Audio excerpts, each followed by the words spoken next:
just joining me or if you watch this later, I'm just practicing here. I'm bored. I'm broke. I got nothing to do.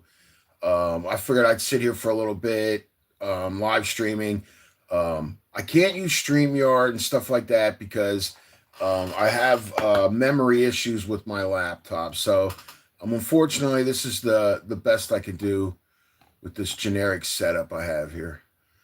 What I'm looking for is my feed here. There it is. Okay, so I can follow along on here as well. My feed here. There it is. Okay, so I can follow along on here as well. My feed here. There. Does that? Let's see. Okay.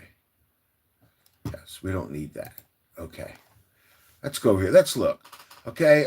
There's some things that are just really irritating me with cards. I know this is a terrible way to do this. I really do. Um, but I'm so tired of hearing about. Look, I'll talk about anything anybody wants to talk about too today. Okay, I'm in that kind of a mood. What do we got going on over here? Look at this. I'm gonna follow this here. Let's see here, so I can follow along with the chat. Yeah, it's right there. Okay, if there is anything here, so I can. Okay, there I can do that. Okay, no problem. There we go. Last time I did this, it took me like a half hour to figure out that this is where the chat was. Oh man. Anyway, let's get back to this. And the people that watch my channel tend to be more my age and have a better clue with, how cards is and all the manipulation and lying in it and things like that. I'm just so tired of hearing about investments. I really am. Trading cards. I've been opening up packs of trading cards for 50 years, and I can tell you right now, they have never been an investment, never a financial investment. Okay, you get those rare cards that like we talked about before. What we're saying is market manipulation. They never talk about purchasing power or rate of inflation. Other thing that I always hear people talking about that I get irritated with is not just the investment talk, but is vintage. And I used to really like vintage. You got to be really careful with vintage. You got to have that in hand because you need to know that card stock. Years ago, people would have the little eyepiece things, where you could look right at the card closer to know because you go back in years. Some of them, some cards are 40 years old already, but they're reprints. So, you have to be careful and know your card stock. But a lot of cards are juiced and altered and fucked with in some way. So let's flip this over to me for now. I'll sit here and talk like this for now. Then we'll flip back over to the computer shit, I'll put my little hat on. There we go. Now I'm ready. But yeah, so you got to be really careful with vintage. And if you're looking at vintage for an investment, it's not an investment. I mean, you're going to lose purchasing power even if the card maintains value. And the older the players that you're talking about, it has to mean more to you because the younger people, they're not going to remember a lot of those guys. It's not going to have the same meaning to them. They're not watching that stuff. That's not the guys that are being hyped up or the TCGs are really the big thing. People are moving away from sports cards, really. I think we'll see some kind of craziness go on with the football cards. I'm going to flip the screen over that way. And I'm going to sit here and have a smoke, and I'm just going to sit here and hang out. If anybody, wants to talk or anything like that, I'm going to do more of these, so just be aware of that. If you see me live streaming, I'm just hanging out, I got nothing to do here at home. Everybody's taken care of. My mom's knocked out, sound asleep, all good. Pets have been taken out and fed, I'm broke. I had a couple bucks, went to the casino, I didn't win shit. My sister was doing good. She gave me money to gamble with. I lost that too. I did get a really cool bag though from there. Nice little tote bag. It's really nice. So they do give away some nice gifts, if I'm lucky, I get to go once a month, Everything's so fucking expensive, Going down there to drop $100 is like, pretty easy to do. But let's look at some of these investment bros. I feel like I got to start calling these guys out. And some of these ones are really just really irritating. I find it cringe. It's hard for me to watch and then like do videos where I'm pricking apart everything that they're saying and exposing what part's just a lie. And look, anything that I say is a lie. You have to understand, I bought all these lies in the past. Every lie that there is out there, in cards and out of cards, I guarantee you I probably bought it one time or another. So when I talk about these lies and investments, it's like I'm speaking from experience, you know. But they're lying. They're full of shit. They're two groups of people with investment bros. Either they're buying the lie that they're selling, and they believe it, which doesn't make it any less of a lie, or they know better and they're just, trying to get all the money they can while, the dollar's still worth something. So I'm going to flip the screen around here. I have no idea what's going to come up here. I have the YouTube shorts on. This is what came up in my feed. I just put in trading card investments. I'm not looking to discredit anybody or anything like that. I just want to hear what they're saying. And then, I'll let you know how I feel about it, from my experience in trading cards. And you can look this up anywhere. You can ask other guys. I've seen guys pull up. I have old price guides here, just like some of these old guys that have been around a long time. And they'll show you what cards were selling for there when you would order them and what they're worth now. And like 95% of everything, vintage and all, it doesn't matter. It doesn't matter if it was even vintage, okay? All of it, 90 to 95% of it, didn't just lose money, it lost like a lot of money, okay? So let's go ahead and look at this. Okay, let's just see what we got going on here. So can I move this in a little bit more? Ooh, I can. Sweet.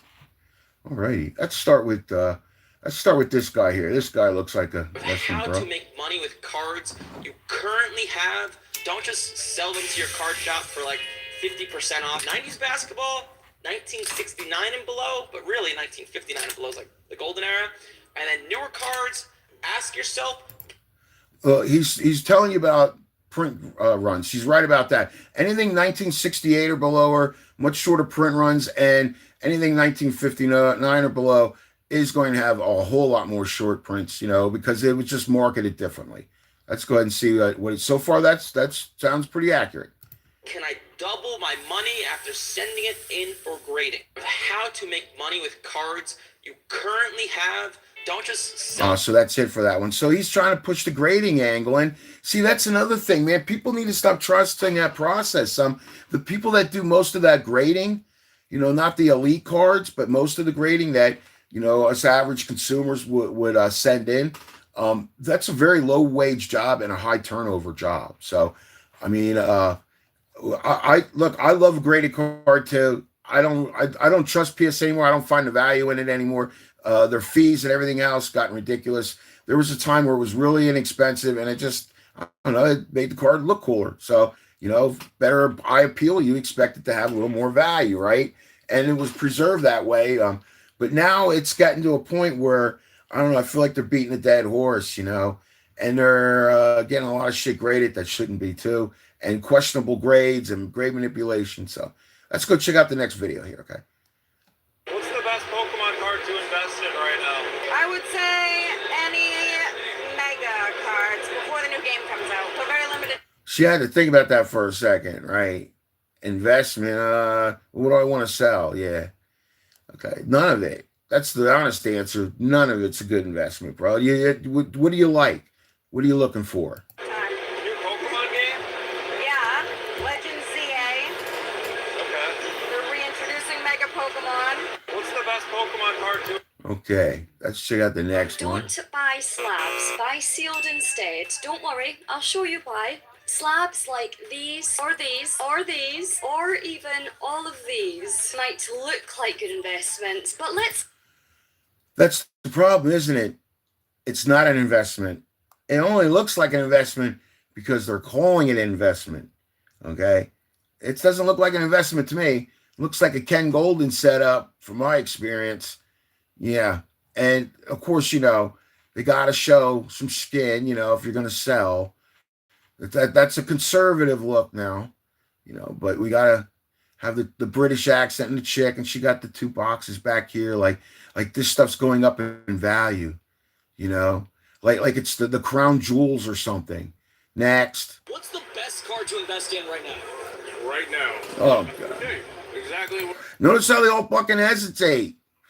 If you're an investment bro, how the fuck do you not know? You're around this shit all the time. You should have an answer right away. What am I? I'll tell you what I'm investing in. You know, they all hesitate.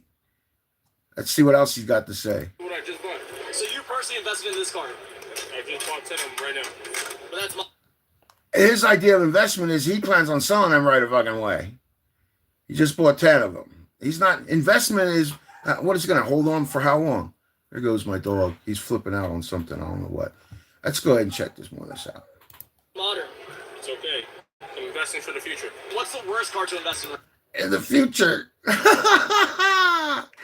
Oh, future where you plan on moving to Israel, bro? You know, There is none. His All business Pokemon card. is booming. What's the best card? There's 3 ways you can invest. All Pokemon is booming. But for who? Not the guy not the person that loves playing the game. I feel bad for them the most. Okay?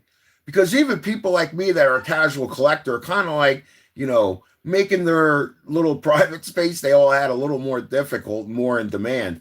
But you know, the good news for Pokemon people is maybe we'll start going more after that Magic and the One Piece and shit and Yu-Gi-Oh. Boy, that stuff's still down there in price, right? Oh man. Let's continue on with this. I don't even know what I'm talking about anymore. Let's go ahead and check this out. There's some Pokemon cards. First way is to buy the raw cards. I mean, you can get them online or pull them in packs. Then you can submit them over to PSA to get graded. The cards that come back at PSA 10, like this Mewtwo, Look, when it comes to Pokemon, if you can afford to do it, gradually stick with one set. Like I'm going to buy Ascended Heroes. Fuck Perfect Order or whatever. If it's not Ascended Heroes, I'm not going to deal with it. And once in a while, when I have the money for it, then I will. But is to try to finish the set. Pick one out for the year and just work on that one. And when you have the money, work on finishing the set. You know, that's what you should do with Pokemon because the way they're pushing it out is just, I mean, who the hell can keep up with it all? I mean, seriously, cards that come back a 10 or a 9 are worth a lot.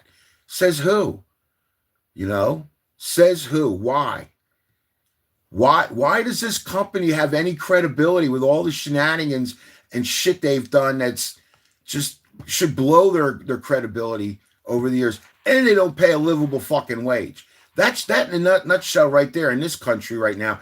Anybody that in a service like this where it's not necessary, they're not providing a necessary service. Let's face it, grading is not necessary. Okay, just like us buying cards is not necessary. People that want to sell it, for them, they have to sell it. If you have a grading company, you need people to grade cards. Well, we don't need them. You know, this is a lie. And then they have the nerve to charge you based on what they say. And then they turn around and sell shit. They'll grade your card at a 9, buy it, and then regrade it as a 10 and sell it. They have no credibility at all. They lost it all. And nobody should be thinking that slab, that company name, or any grading company makes a card worth more. You don't even know if the fucking card on the inside is real anymore. That's how little credibility these guys have. Let's see what else this guy's going to lie about. say 9, like this Charizard, are worth a little bit more. The second way is to buy the cards graded already. To start off with the Pokemon you like. Next way is to buy sealed products, like these boxes. Hold everything until a celebrity opens the pack, then sell when there's a lot of hype. There's 3 ways. Yeah, that's called pump and dump, dumbass. Wait till celebrity opens it up. Wow. And all these guys, when they talk about investments, you notice how they have all their eggs in one basket? I mean, they can say, oh, I diversify. I do different sets of Pokemon, or I do sports and TCG, right? That's not a diversified portfolio. Okay? It just cracks me up. Let's go to the next investment bro here. I'm having a little fun with this. Anybody that's watching and tuning in, I appreciate you stopping by and watching this shit. I'm just hanging out here. I'm trying to understand how, I've been in cards for 50 years. I'm trying to figure out how these people all think this stuff is an investment when it's never been. So I'm just trying to understand how people are selling this idea of investments. And there was another thing I wanted to check out that was irritating me, and I can't quite remember what it was. I'm broken bored. It's a Sunday night. The clocks went ahead an hour, so I guess that's a good thing. Let's check out and see what else this guy's saying. You can invest in Pokemon cards. First way is to buy the raw cards. We you can saw get them this online guy. or pull them in. Yeah. Let's get into it. It should be as simple as buying packs and opening them the fuck up. You know, I used to like those binders anyway. That was a big thing at one time, the 9-sleeve binders. But what I found is going back over time, trying to pull them out. Every once in a while, a card won't come out right, but they do work nice. I mean, if you're going to put stuff in a book and like a binder like that and put them aside, I mean, they used to work. I don't know if they're still using them out there or not. I don't get out much. So let's see what this guy's saying here. I think this is a different guy.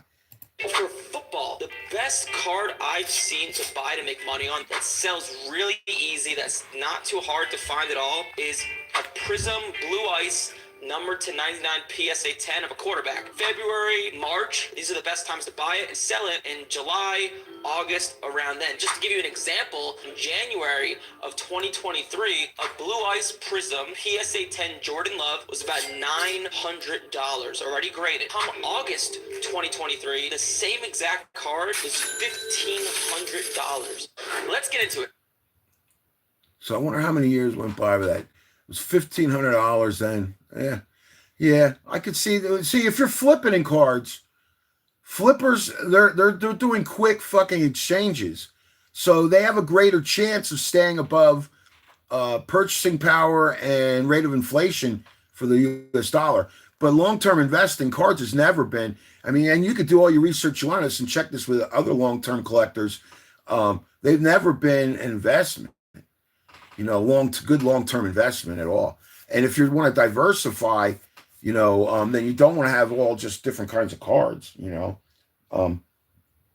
Long-term investing for me is always sound when the working class is strong and people are getting paid a livable wage.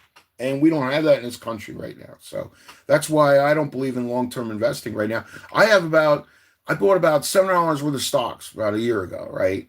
And they're currently like that. The highest point, they were worth over 900. And now they're down to just over 600. They dropped as low as 500. You know, so the stock exchange isn't doing as well as they make it out to be. Some people, I guess, are. The Dow overall is up, but you know, it's not keeping up with rate of inflation. You know, I'm losing purchasing power on that money. I've thought about withdrawing it and, you know, paying bills with it, but I'll probably just wait till it goes slightly back up. Some of it's Bitcoin, and I expect Bitcoin to have a surge back up, and when it gets back up over 100,000, I'm going to dump all the Bitcoin that I have, you know, and because I think all of it, I think the stock exchange and crypto is all going to crash out, because I think our New York Stock Exchange, which is only an empty physical building and is all digital anyway, is going to end up in the new digital capital. You know, if everything goes according to what you know, the wealthy people want. They want the capital of the world being over on the other side of the world, and you know, this big tech hub thing going on. Their great project they got going on anyway. You know, whatever that's all about. If they succeed with that, right? You would think that the same bankers that own Wall Street and who helped get that land over there in the first place, they're going to take that exchange over there. So are they going to completely crash out everyone's 401k too as they, you know, slam the door on their way out? Probably. You know, so I personally don't have faith in our economic system to talk about long-term investing. But if you're going to make money off of cards and you're really desperate for money, then you got to be smart, and timing is right. Some of the things these guys are saying are true. And believe me, I've bought every fucking lie there is in cards because I love cards and I love watching sports. I love gambling on sports. So I get it, you know, but you can't just let people, you know, lie to you outright. And they're not a long-term investment, you know.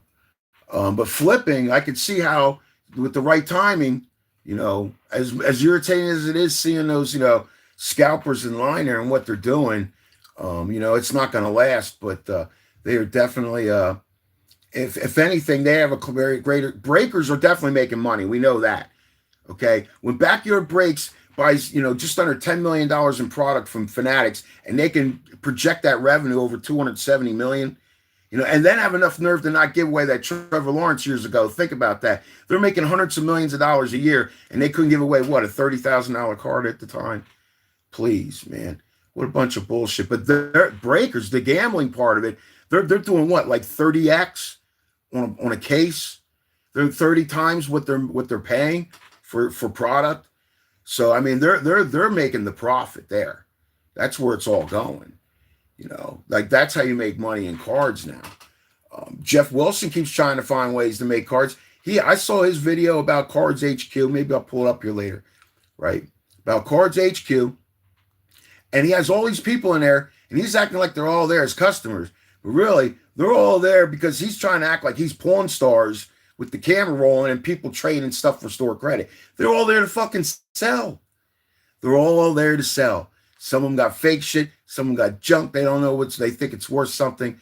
They're all there. It's just like any of them pawn shop TV things that would be on TV in the past, right? People lining up. Yeah, it looks like they have a full store, but ain't nobody there to buy. Let's see what else this guy has to say. I'm going to ramble on from time to time. Like I said, I'm sitting back here having a cigarette and watching this crap. For football, the best card I've seen to buy to make money on. Oh, that's right. We did see this one.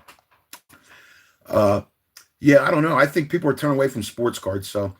But he is right about one thing: timing. I could see the timing, quick flipping and timing. The TCG market is crashing now. Alt arts are down, booster boxes are dropping, and some cards are hitting their lowest prices in months. But here's the crazy part. This is where smart collectors actually start buying, because cards like SPs, treasure rares, and even some manga style cards are insanely undervalued right now. And some booster boxes could spike again once the market starts moving. Yeah, I don't know nothing about that stuff. What I can tell you is that when it comes to collecting, the best thing to do is to buy after it all goes down. When something tanks, that's when you buy it. But when you buy it, don't buy it with the intent to invest, and buy it with the intent to appreciate it and display it and say, okay, I bought it at its lowest point. It's not going to, even if it maintains that same sticker price, it's not going to maintain purchasing power, right? I mean, you got to expect that with cards. The time to cash in on a card, we all see it, we all know it, is right away. First one to get it graded, first one, it's always first, or if you're breaking, you know.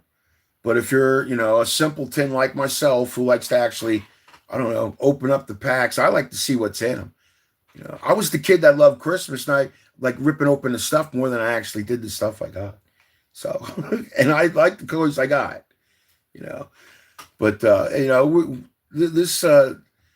okay, let's just go. He's talking about, I know Azure sees, I think he's talking about One Piece here. There was an Azure Seas in Lorcana. But if you're a collector, yeah, always buy no matter what you like. And I don't want to discourage anybody from collecting, because you need to have them kind of outlets, you know. But just don't count on it as a fucking investment or an income. Just help yourself have some peace of mind. You know, let's go on to the next one. Something I might know something about. Hello, everybody, and welcome back to my channel. Today, I will be doing my top 5 investments for the upcoming 2025 football season. We're going to start off. All right, bro, I'm going to give you a shot. You sound young. I'm going to give you a shot, dude. You're losing me right away. You got to understand, after all the years of experience that I have, and, you know, just believing shit I shouldn't have, you know. Before we had a price guide to go by, which was a bunch of fucking lies too. Let's hear what this guy has to say. Offer number 5, a Kenny Pickett team trademarks patch autograph from Limited, number to 25. A beautiful card. Hopefully he will emerge at the top of the Browns QB room and end up being QB1. I'm going to say, Look, I like Kenny Pickett when he played for Pitt. I thought the Steelers did him fucking wrong. And as far as cards go, like as someone that used to buy the investment line and someone that likes to collect, I do like cards that are serial number 25 or less. I prefer 10 or less. So the card does have eye appeal, right? Which is something that if you're going to own a card, and have it displayed. Because if you're going out of your way to buy single cards, they should be stuff that you want set out. Like, I'd like to get a nice big frame and put the nice cards in it and have shit hanging on the fucking wall. Because that in itself is like value, you know? The monetary value that any of it might lose, I'm gaining in it by having it out and appreciating it. It always feels nice to me to have things organized and look nice and have things out. There's nothing more, you know, depressing than 4 white walls, you know, like you're in a padded room, you know, ready to have a mental breakdown. But so I like the kind of card that he picked. I don't care for the player or the situation there at all. The Cleveland is just, they got plethora of quarterbacks. Who knows who's going to quarterback there? And this guy's been getting screwed since he came into the league. So we'll see. I don't know if he quite fits in with their style of play. If he plays like Brian Sipe, then he might be. Let's see his next card. Hoping that one really pays off. Oh, dude, don't say stuff like that. Come on, young man. Number 4 is a James Pierce Jr. on-card autograph from On It, numbered out of 300. Beautiful Tennessee orange. The Falcons traded a boatload of picks just to get this guy, and he can get off the edge in a hurry, so he should be an... Yeah, but it's defense, dude. Defense. Even let's just say hypothetically, cards made money. Okay? Defensive guys don't. All right? And I've seen some great defensive guys over the years, okay? And I grew up with Lawrence Taylor and shit like that, right? I mean, the Steelers' defense was pretty good. The Purple People Eaters, you go back into the 70s. The Cowboys always had killer defenses. You know, the Niners, the Redskins, the Bears, they all had killer defenses at one time or another. Some really great players. Game was played differently. And just the defensive players just never maintain value as far as cards. Certain things might, you know, like Reggie White was a really big personality. I used to like watching him play for Memphis Showboats, you know. But, yeah, so I'm going to agree with this one. Let's go ahead and finish to hear what this guy has to say. I'm going to give him a thumbs up, even though I don't agree with everything that he says, because he seems like a young blood, and he's trying. So let's at least give him some credit. Absolute force for QBs to reckon with. Number 3 is going to be a bit controversial. A Jackson Smith and Jigba. We have a Gridiron Beast autograph, numbered out of 10.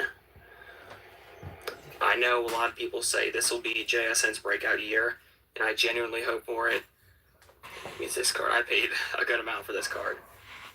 Hopefully, he pays off. Number 2 will be... How long is this from? Let's see what the comments are. 8 months ago. Oh, so he did pretty good with his... He wasn't right about the Browns pick, but he was right about Smith-Njigba, or however you say the guy's name, and it was numbered to 10.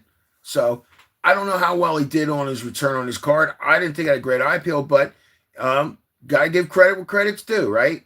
Let's go see what his next pick is here. The second wide receiver taken in the draft, Ted McMillan. That's an ugly looking card. I'm sorry, man. Out of Sage. This is on card, I believe. Yes, on card. A beautiful card.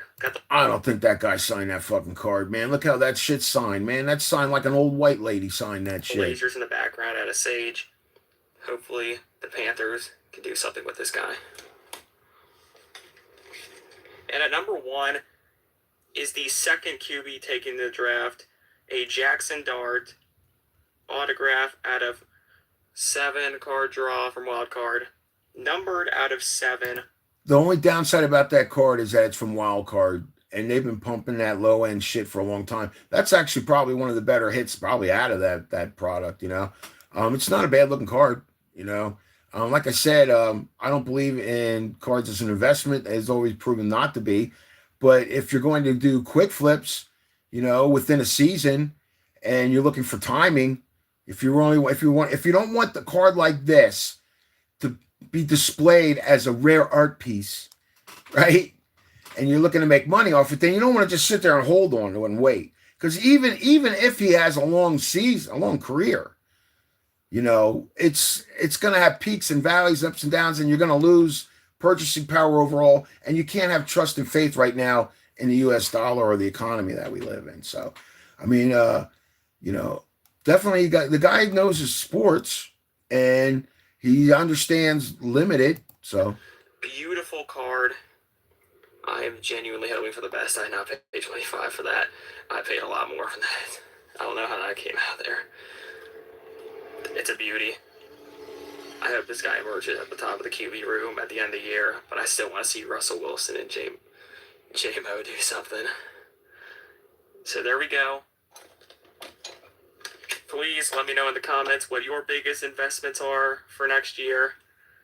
But other than that, so he's trying to play that investment game, right? Where you buy before the season starts and then try to cash in on it during the season. I just don't think that with fees and everything else that you have to go through with selling, when you're doing that kind of short flipping, probably in person, you might be able to do better, but any profit's probably going to go to fees, especially if you're doing it places like eBay. Like I stopped having an eBay store because it was actually, I could actually make more money on the cards I sell by sending them to DC Sports 87 to consignment. And I thought that was terrible that, you know, that, but they can afford a big store. So they go through a lot of inventory and they probably have software where they're just scanning all this shit anyway and sets up the auction for them. So, you know, but for me to do it myself by hand, you know, with all the fees and stuff, you know, I would lose money. At best, I would make a couple bucks on some cards, but overall, I lost money. I'm still paying my credit card debt off. You know, that's why I stopped, you know, acting the way I was acting with cards, impulse buying everything, and thinking the grading was going to make a difference. I bought into that. I sent all my shit in. You're hoping for that grade. Sometimes they fuck up a really good card, you know. On my favorite NFL team, I don't know who has the best fees for selling cards. I haven't done it in a bit, and everything changes so much. So I'm not really in a position to tell anybody advice on that. I used to do eBay. And at one time, eBay was really nice and simple, and the fees weren't noticeable. But they changed things up. PWCC fucked eBay all up when they got involved with them with cards. They started making the bigger stores get those deals where, you know, they're not getting charged as much per transaction because they're doing more transactions. So they're afforded profit in that way. I think maybe card shows people do well at them. I don't know. I haven't been to one of those in a while either. So at some point, I'd like to at least check one out. There's a lot of things I make comments about that go on at them that I don't understand how they go on, and you know I'll sit here and criticize them. But I am not in touch with that too. They stopped having shows around my area in quite some time, and you know, looking after a disabled parent, it's really hard for me to go anywhere, and the cost of everything. It's like, you know, and then when you get out somewhere, it's like, I don't know, sometimes maybe it's from being like isolated and reclusive so much that when I do go out somewhere, sometimes just like people in general, the way they drive and act, it's like I'm just glad to be back home. So, oh man, as horrible as that is. Okay. You know, I give the guy a thumbs up. He's calling himself an investor. He's trying. Okay, and that's all you can do. Okay, maybe he'll come to the realization that all of the rest of us have, that, you know, cards have never been a sound investment. So, but if he could have some fun and maybe get some money back on it, that would be great. I wish him all the well. I thought he had some nice cards, picked some right players. I didn't really care for the wild card one. Even though it was a top player, he probably got one of the better cards out of that set. You know, if you're a Giants fan, that's the kind of shit that you have displayed. You know, that's a rare art piece. You got to start acting like these assholes that can afford $16 million Pokemon cards, right? You know, where they're basically betting on the world as we know it to end, and that their shit will be, you know, rare art pieces instead of high-end trading cards. You know, so maybe that's what we all need to do, is start treating our shit like, you know, rare art pieces, right? Display them, put them in a case, whatever you got going on. Like, I got this really cool autograph thing here. I met Mike Schmidt years ago. I got his autograph right there, man. He was promoting prostate health, right?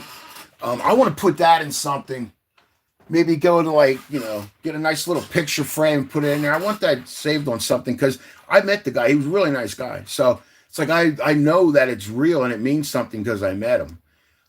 Anyway, let's go on to the next video. Let's see what the next investment bro's talking about. Oh, I know what the other thing was I was complaining about earlier. Vintage. Maybe we'll look at some of that shit.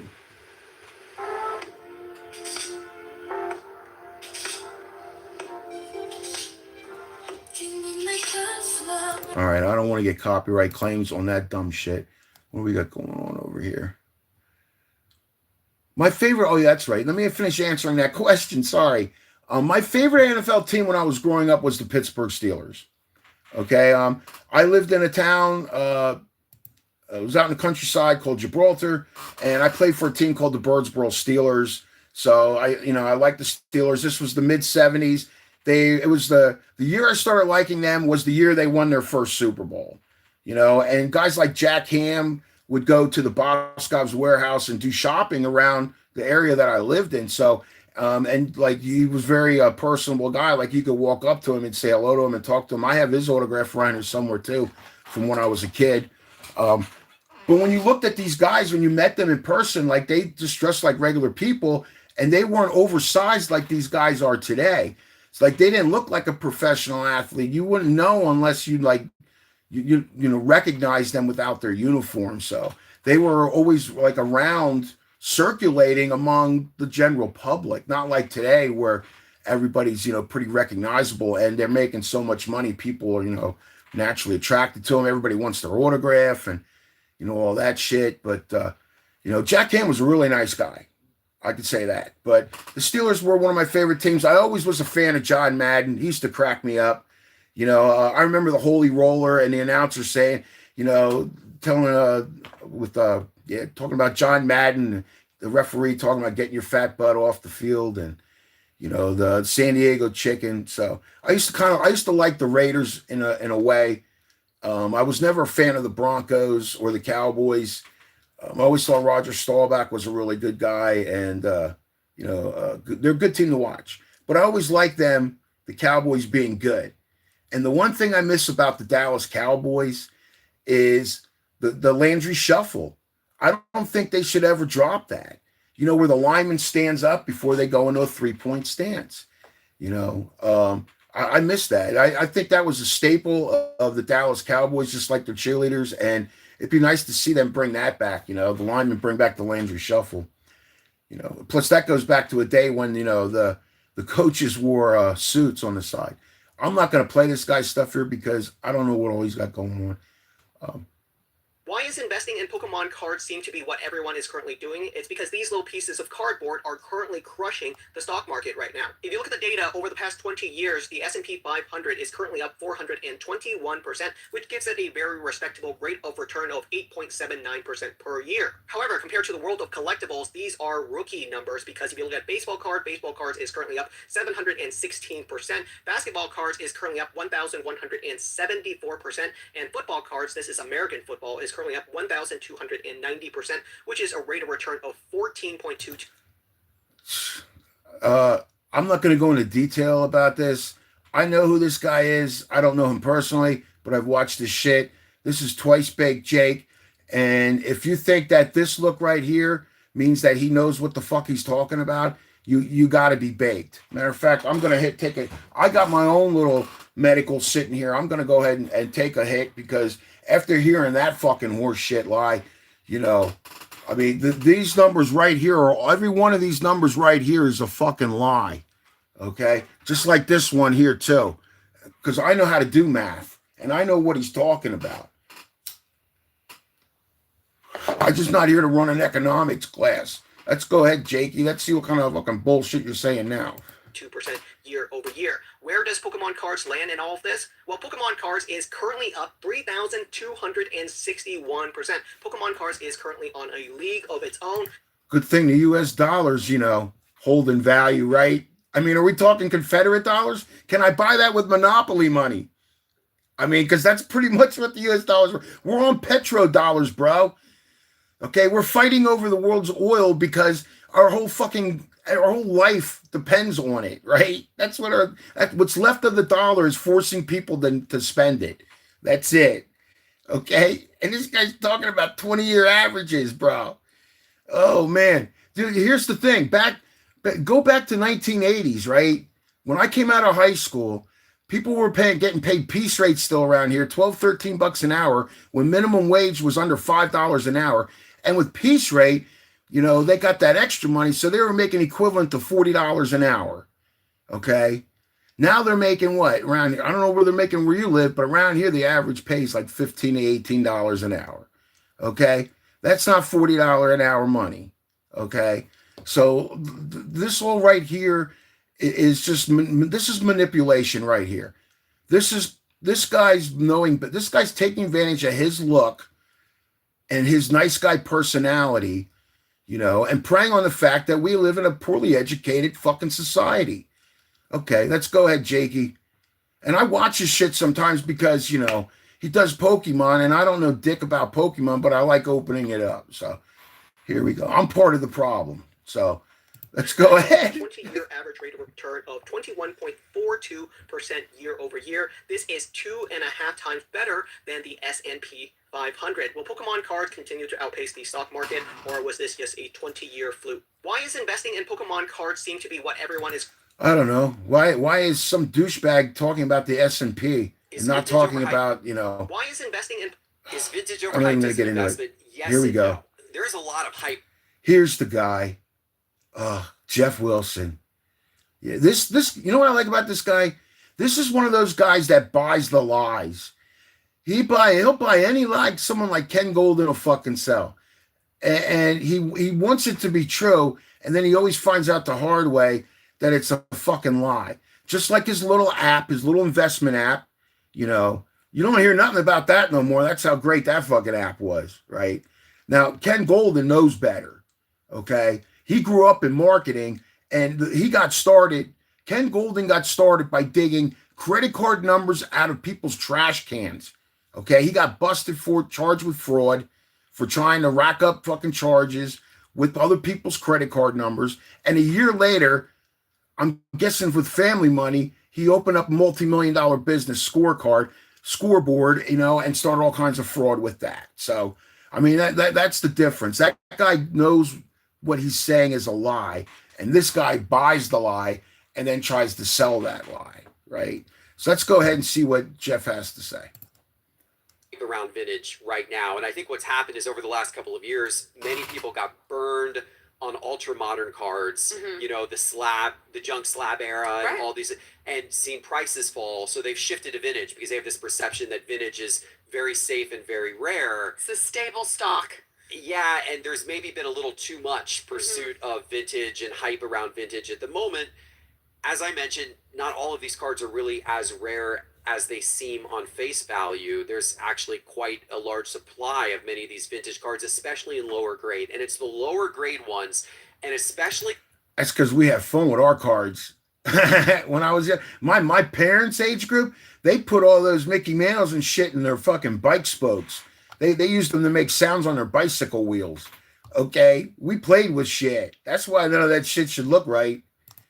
Lower grade vintage of not the absolute cream of the crop players, right? Which is where I think people might end up getting burned from an investment standpoint in the years ahead. Is vintage overhyped as Look, when it comes to vintage, you got to understand something. If it maintains sticker price, it's losing purchasing power. And it's like I said, it's got to be, vintage has to be one of those things that has to be personal. You have to want that card for one specific reason for yourself. And it can't be for monetary reasons. It can't be. Okay? Because you don't know how many, the older that card gets, the smaller the market for it even becomes. Let's just say hypothetically, it did keep up with the rate of inflation, right? And it was like maintaining purchasing power, right? The older it gets, the less people want it and the less people know what the fuck it even is, right? So you have a smaller market to begin with. So you can't look at it when it comes to vintage. And Kurt's Card Care, when I called on to him a few years back, that really opened my eyes to the whole little thing. That guy's got like over 10,000, customers, and they're all juicing. And he said he's been doing that shit for 30 years. buying vintage. They've been targeting vintage. So they could take a 3, turn it to a 5, and then that's why you'll see one that looks faded, a 5 that looks faded, and one that doesn't. And you're kind of like trying to justify it because it's, it's vintage and it's old, and then they'll just recirculate them, fade a little, juice it up a little more, send it back in. Because with vintage shit, you don't need to make a card a 10, The difference between a 2 and a 4 could be a lot of money, and it's not, you can alter it enough to make a difference. That guy knows how to take creases out of cards. They trim cards. They do all kinds of shit. And they've been getting by PSA for decades. So, and there's only so much of that shit. So, I haven't had vintage cards in my hand in a while. I do better knowing the stock in my hand. So again, be careful, but I don't want to try to discourage anybody from enjoying cards. I just don't want to see anybody buying into something that's a lie. Okay. And he knows that part about, look at his face. He knows that vintage as an investment is a fucking lie. Okay. Because the cards that we can afford, the majority of his customers, 99.9% of his customers cannot afford rare art. They can't afford the Honus Wagner or the 52 Mantle that's in perfect condition. Okay, they can't. And look, years ago, run over by a truck, 56 and earlier Mantles were expensive. I was looking at buying one just to have one. Back when I was, trying to be an investment bro. See, I used to be one of these guys. So I know what it's like to be full of shit and buy the lie. So I'm not above it. I'm just, I'm just done with it. So let's go to the next guy. I'm not even going to, I don't do thumbs down to people. So let's go. Okay, quick tip if you're even thinking about getting solar. Before you start scheduling appointments or letting solar reps come to your house, use this free. That's a commercial. Pokemon, Yu-Gi-Oh, and then another game called Flesh and Blood. I had somebody actually call into the show the other day that paid off their debts by selling Pokemon cards. Not even playing. You can find it on YouTube. That's a real How call. much money do you think all of your cards are worth? Truthfully. Well, I know. Now that's a misleading story, don't you think? They sold their Pokemon cards and paid off their debt. How much Pokemon cards did they have? How much long were they collecting? How much debt are we talking about? Because while that one person might have used that money to pay off their debt and get back to even, we've seen plenty of stories out there of people going the opposite way on that, right? While that guy's filling a hole, someone else is digging it. So it's kind of like, you're passing around magic beans and cows, you hold on to the magic beans for a while and then eventually you want the fucking cow back, right? So you got to get someone else to buy the shit. So someone else got to dig a hole for you to fill yours, right? That's what ends up happening. But that was a very misleading story there. And this got 54,000 thumbs up. Jesus fucking Christ, man. Just give me a ballpark. $5,000? It's about I'd say $70K. $70,000?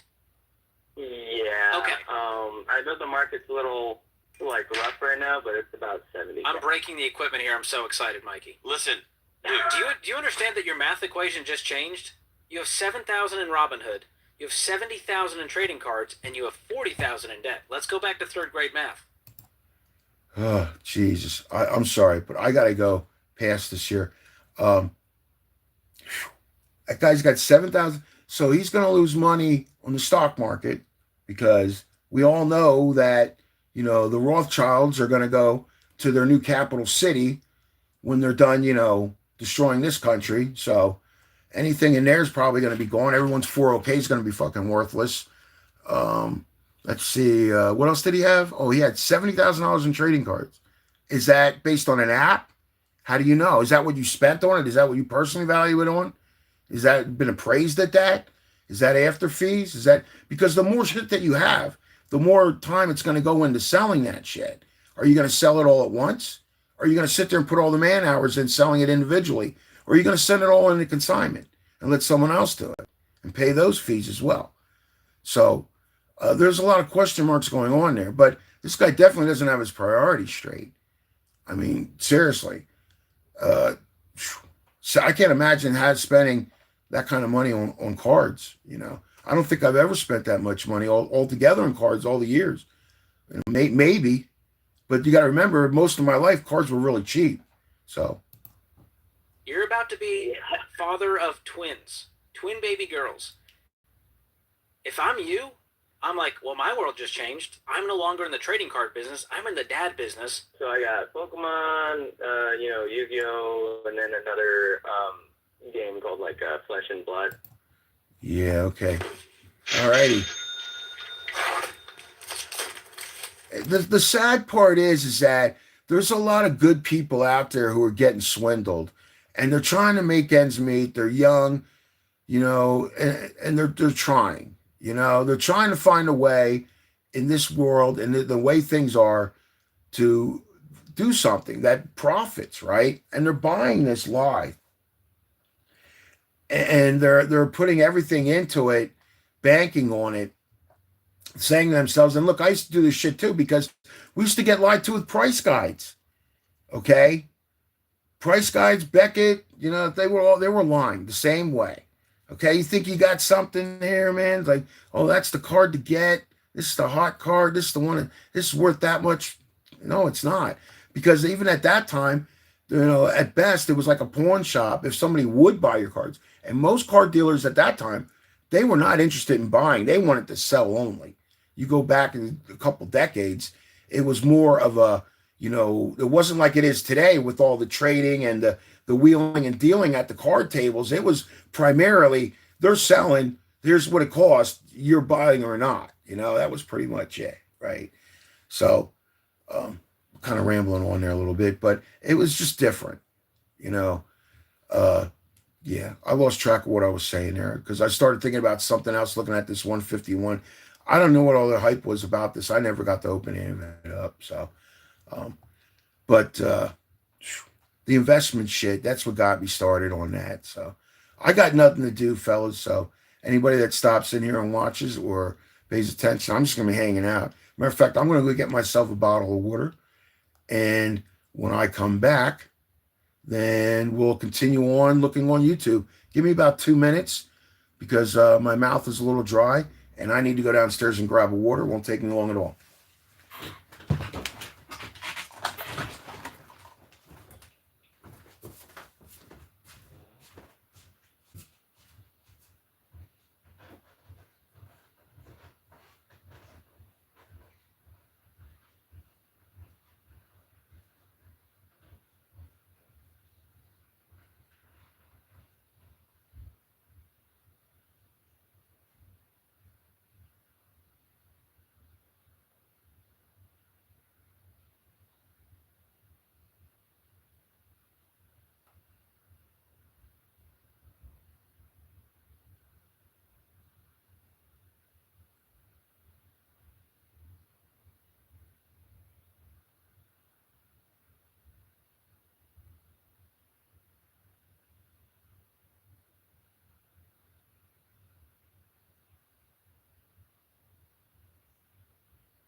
Okay, I'm back.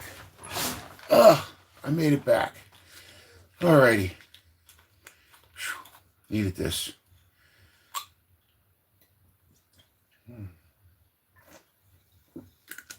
Oh boy. All right, I think I'm ready to do this. Let's check out this guy that's just so cringe I can't stand watching him. Let's see if I can make it through a video of his. Yeah, that guy. This guy right here. Oh, God. No, I don't want to subscribe. What do we have here? Let's check out his shorts. Let's see here. What has he got going on here? See, it's a little hard to make out what he's got going on. Market crashes here. See, that's another thing I want to bring up, okay? The reason why there's always booms and crashes in cards is because they hype it up and they start throwing out these big sales out there. And I'm 58. As long as I've been alive, people have always collected cards. There's a lot of people out there that bought cards over the years. And every now and then, they start hearing about all these card sales. And people start looking at the shit and saying, oh, I wonder if my stuff's worth money. Right? So we get a boom going. It brings a lot more people in. And then they find out that their cards ain't worth shit. Okay? And then it goes to a crash. That's what happens. People get in on a boom thinking there's money involved, or they're going to make money, or they got something of value. And then they start to find out that it's a fucking lie. And then you have a crash. People leave. That's boom and crashing cards. That's what it is, you know? I've been through enough of them. I've had cards at one time. I remember having a Mark McGwire card, PSA 10. At the time, it was a minor league era card.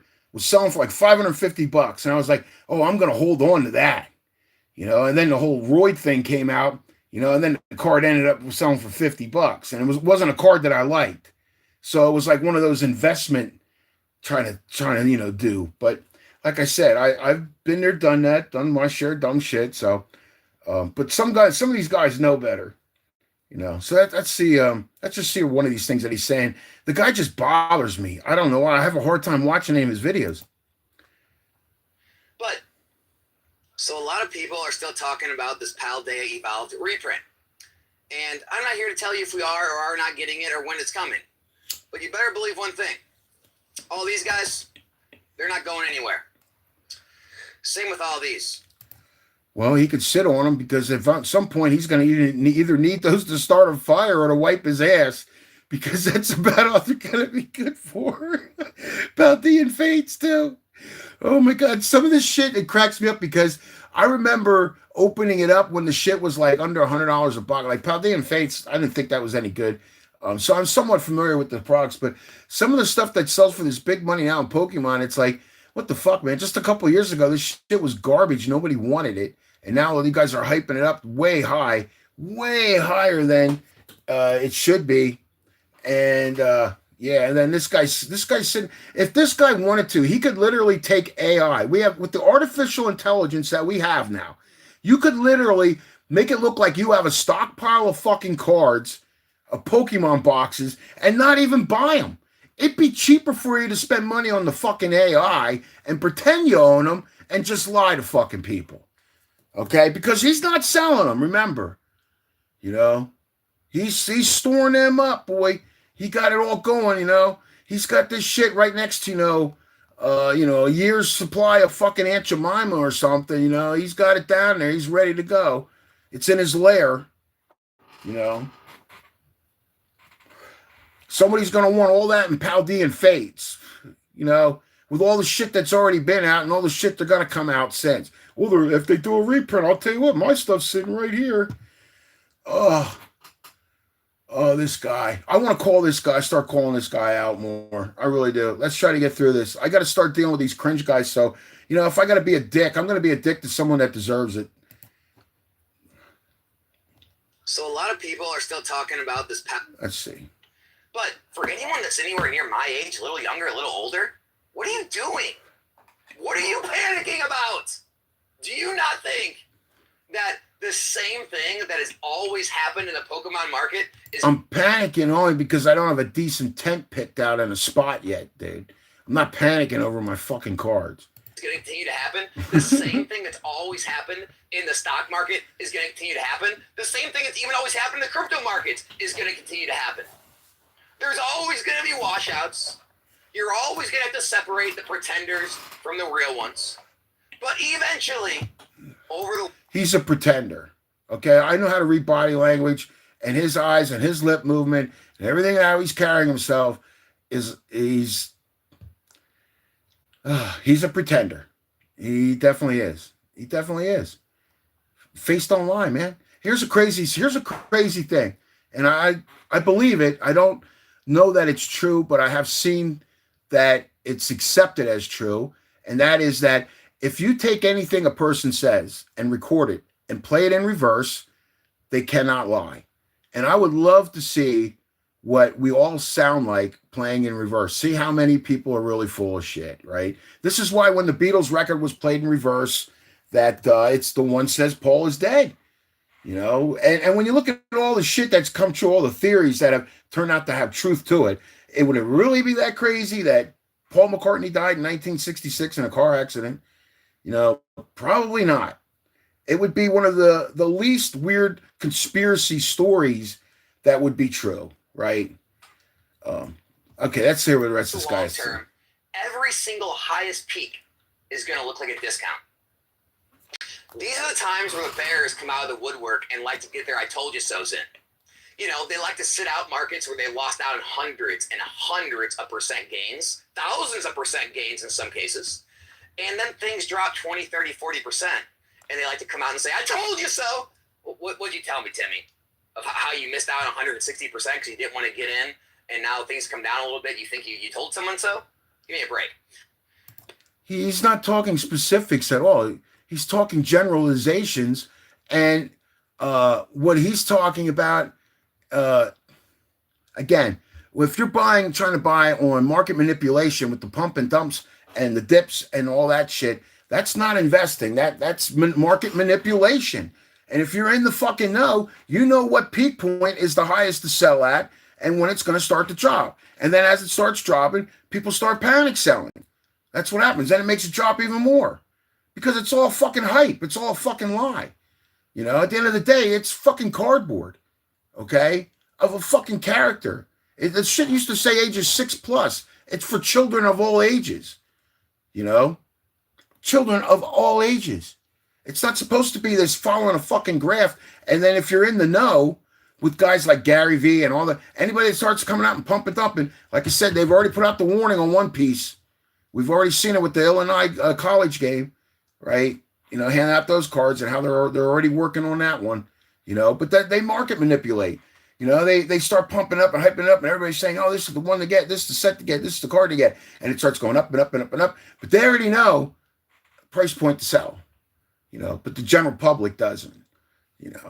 It's like everything else, and crypto. Is going to get exposed to because there's no way one person created crypto. I'm in it because I'm trying to get in, make a couple bucks, and sell. I'm trying to be like one of these crypto investment bros too, because I don't have any way of having money, that's going to maintain purchasing power other than spending it right away on bills, right?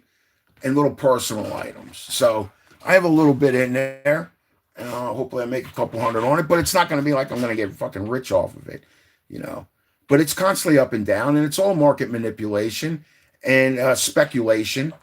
None of it's built like in the past. Stock markets were built on business growth, quality of service, quality of product. People believed in something. They got paid livable wages, shit like that. We do not live in that fucking world now. Let's see what else this guy's selling here. Get rich slow works. Get rich quick. It works for a few. For most, it fails miserably. And right now in this hobby, let me tell you what's going to happen. Things are going to stabilize. There will be enough fear that is injected into people's minds with all this going on that will get them to slow back their spending, in my opinion. And that'll happen across the board, not just Pokemon, everything. Because everybody knows we all got loads of cash to spend. Oh my God, man. My dog's going off on something. Get rich quick. It works for a few. For most, it fails miserably. And right now in this hobby, let me tell you what's going to happen. Things are going to stabilize. There will be enough fear that is injected. There's fear injected into everything, man. Fear sells. Fear and sex are two things that will always sell, unfortunately. Things are plentiful, and you put in an order with distributors, and you get as much as you want, and you say, hey, I want 100 cases, and they give you 100 cases. That is when you need to blow stuff out to recoup capital. When you say I want 100 cases and they give you 3, you don't need to blow that out. Most every store is well capitalized enough to hold 3 cases and wait for them to sell slowly at full market price. That is why you do not see these price crashes, because people do not need to crash the price. They don't need them. No, they market manipulate, dude. That's what they do. And they use a lot of the shit for breaks. And they'll sit there like, I'll tell you what Blowout Cards does. They'll say out of stock. They try to create, FOMO and a fake demand for shit. But David Adams does it too. They act like, they only have so much of a supply, and then they'll take so many orders, and then they'll wait a little bit. They hold it back because that way they can manipulate the market. And if they can't manipulate the market and get more for that fucking box by dropping another pallet, available, then they'll use it in breaks. That's what's going on,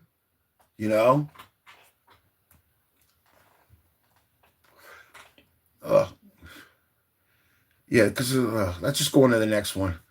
Here's where people are really starting to get crushed, right? They bought all these singles when the price is up here. All of their orders are still sitting at the grading companies for the last 2 months. The price of a lot of those singles has now eroded, all right? Now... That's what Cards does, bro. Nah. Yeah, you got it. Nah. That's what Cards fucking do. When they get those cards back, 9s are absolute losses. If you hit a 9, you are now... Unless you sell it to PSA and then they change it to a 10, then they can make a hell of a nice little turn on it, huh? Losing probably a significant amount of money because the raw value, the 9 value, is no longer there. So now you are paying money to ship your cards there, to grade your cards, to ship the cards back, and you are taking a loss as well as paying fees and shipping to ship to the end customer. So you're losing out on tons of money. Yeah, I lost out on money. That's for sure. Oh, man, I still owe a couple thousand on my credit card, man. I'm not proud of it, but it is what it is. It is what it is. Could be doing a lot worse things, right? The 10s are no longer making you as much money as they were before, and so the meager gains you're seeing on the 10s are probably barely paying for the losses you're seeing on the 9s, if not... The problem with 10s isn't that if you get a 10, the problem is that if you don't get it quick enough, that 10's just another 10. There's so many of them, If you ain't first, you're last, right? Like Ricky Bobby says. Okay. Because although you can do well in some of those items, a lot of people, they go too heavy and they get large positions, and what they don't understand is the liquidity is not there. If you don't believe me, in the best bull market I think we've ever seen, go try to list a case of collection boxes. Go list a case of tins. List a case of mini tins. Go list those things on the market. See how long they take to sell. See how long it takes you to sell through any amount of quantity of this. Because although you can do well in some of the... I'm just going to pause it for a second here. Let's just hear what he's saying. So far, I'm not hearing anything of value. Those items. A lot of people, they go too heavy and they get large positions, and what they don't understand is the liquidity is not there. Well, that's Cards, man, because most of it's fucking junk, man. They buy the hype, they buy the lie, and they think... The problem is that people buy these quantities of shit thinking that they're not the guy at the end of the rainbow. But the guy before them already treated them like they're the guy at the end of the rainbow. Okay? That's the problem. And then the guy sits out there. We see this with sports cards. When you're opening up boxes now, there's certain cards and players you want now. But in a couple of years from now, if you went back and opened up them same boxes that we're opening up now, most of these guys are going to look at it like, Jesus Christ, look at this checklist. It's horrible. It's been a long time since I've seen a quality checklist. And at the times we really had quality checklists with a lot of good players, that was done in an era where the cards were all base cards, Now these guys change teams so much. I mean, with all the college portal shit going on in sports, and then they revolve around in NFL as well. I mean, it's hard to, to want to have a really nice card of a player that's good on another team than the card you have them on. I don't know if some people might find that appealing. I don't, but that's a big problem. But he's talking about TCG shit. And I mean, let's face it, we're talking about a fucking cartoon character here, I mean, this is just ridiculous. They could print as much of this fucking shit as they wanted to. But everything these guys do is all market manipulation. But the reason why there's no liquidity, what he's saying there, he tries to throw out these big words, you know, words that they don't teach anymore, you know, liquidity, you know, because they don't teach basic economics and civics anymore, you know. But he's talking about the ability to sell something right away, right? So, yeah, you have a case of something, it might have a certain value, but it's going to sit there because people just don't fucking want it. And it's going to take time to move it. So it all depends on how you move shit, right? But yeah, you got to understand liquidity. And with cards, it doesn't matter if it's TCG or sports. We see this with everything. They pump everything out so fast. It's always about what's new, what's first, and what's next. Okay? And that's the problem with buying these bulk items and thinking that they're going to be worth something. Like if we had a good economy and a good, you know, country going on right now, yeah, buy a case, throw it in the fucking back in some room somewhere and keep it nice. And, you know, maybe someday it'd be like worth something, but now, no, you know, and you're not going to find liquidity because people are looking for flips and breaks. They're looking to turn shit into quick cash, you know. They're hoping that the long-term investor buys their shit, okay? That's what they want. They want that person because that person's not in the game. They're sitting there letting their shit fucking, you know, lose purchasing power. So these guys that are flipping all the time and shit like this, you know, I know I'm kind of rambling on a little bit, but I don't give a fuck today. Let's just I check had this out. been very heavily invested in vintage over modern up until that point. I sold off a good portion And this is why I won't buy vintage, because guys like him are heavily invested in it. of all of my, you know, investment back in 2021 and took advantage of that massive bull run we were in. And what I learned after the fact was as I saw a lot of the holdings that I had of, you know, the vintage boxes I sold, the vintage slabs I sold, all the vintage stuff, I saw a lot of that stuff drop 50, 60, 70+%. You know what? Like a lot of the stuff that I sold, I sent in a consignment sold. I was so fed up with cards and pissed off about a lot of shit. I sold a lot of shit, and you know, I got its value for it at the time, and it sells for more now. You know, but when I look at some of that stuff, it's like there's certain things that, you know, you just liked having, and if they actually, the few things that actually do go up in value, it just makes them nicer. You know, but it didn't make me want to sell it more. You know, and even if the card went down in value, there's certain cards that I sold that I just didn't feel good about selling it. You know, I just didn't. I to this day, there's cards that I sold that I had to sell them at the time because I was trying to, you know, operate as a business and I needed to recuperate money spent. You know, and when you pull those bigger cards and nicer cards that you like, you feel obligated to get them graded. You feel obligated to sell what you can based on those grades. You want to try to make your money back. At first, I was really good at. There was a time where I could send cards in to be graded, get good grades because I could self-grade them, inspect my shit here, and get 10s, right? And then pick out the ones I want and sell enough to where my profit was the cards that I would keep. You know, it would pay for itself. And then it got to a point where it wasn't paying for itself anymore. And then the grades started getting worse and the cards started getting damaged. And then the fees started going up. And then, you know, I started having to sell more of the cards. And it got to a point where I was selling all the cards I got graded and I was losing money. So it wasn't working out well for me. And so when it comes to this shit right here, where he's talking about where it drops, I mean, if you really like a card, I mean, you don't care, you know, like, yeah, it's a cool card. And when a card plummets that much, it'll go back up and stabilize. That just means that's how overhyped that card was. That's what that was. That was a marketing manipulation. When something drops that far down, that's all that was. Anybody that's lived through junk wax knows this. You know, they put those fake values in those fucking price guides of those junk wax cards, knowing they weren't worth but a penny a piece, you know, because of how many were printed, you know, and yeah, of course they're down 90%, you know, because 70%, because simple market manipulation. In simple man's terms, they were full of shit. They fucking lied that much, you know. But this guy, just everything about him, like it's not everything that he even says. Like he talks really vague, and he throws these words out there that he knows that the people he's talking to, a lot of them don't know it, but a lot of them use the word hobby. He used that word too, but he's not in a hobby. He's an investment, bro. It's not a hobby for him. Okay, like if he likes eating pizza and drinking grape soda when he's not doing market manipulation, that's his hobby. Okay, cards are not his hobby. So he's so foolish. The only thing I could say for him is this: that he's confident in his full of shitness because he wears his hat forward. That's usually a sign that a person's, confident about sharing who they really are.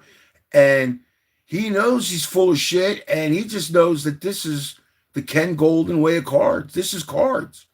And it puts, a roof over his head, food in his belly, and, he gets to, kick the dog and bang the wife and beat the kids, all for, all this shit in the background here. You got to make you want it.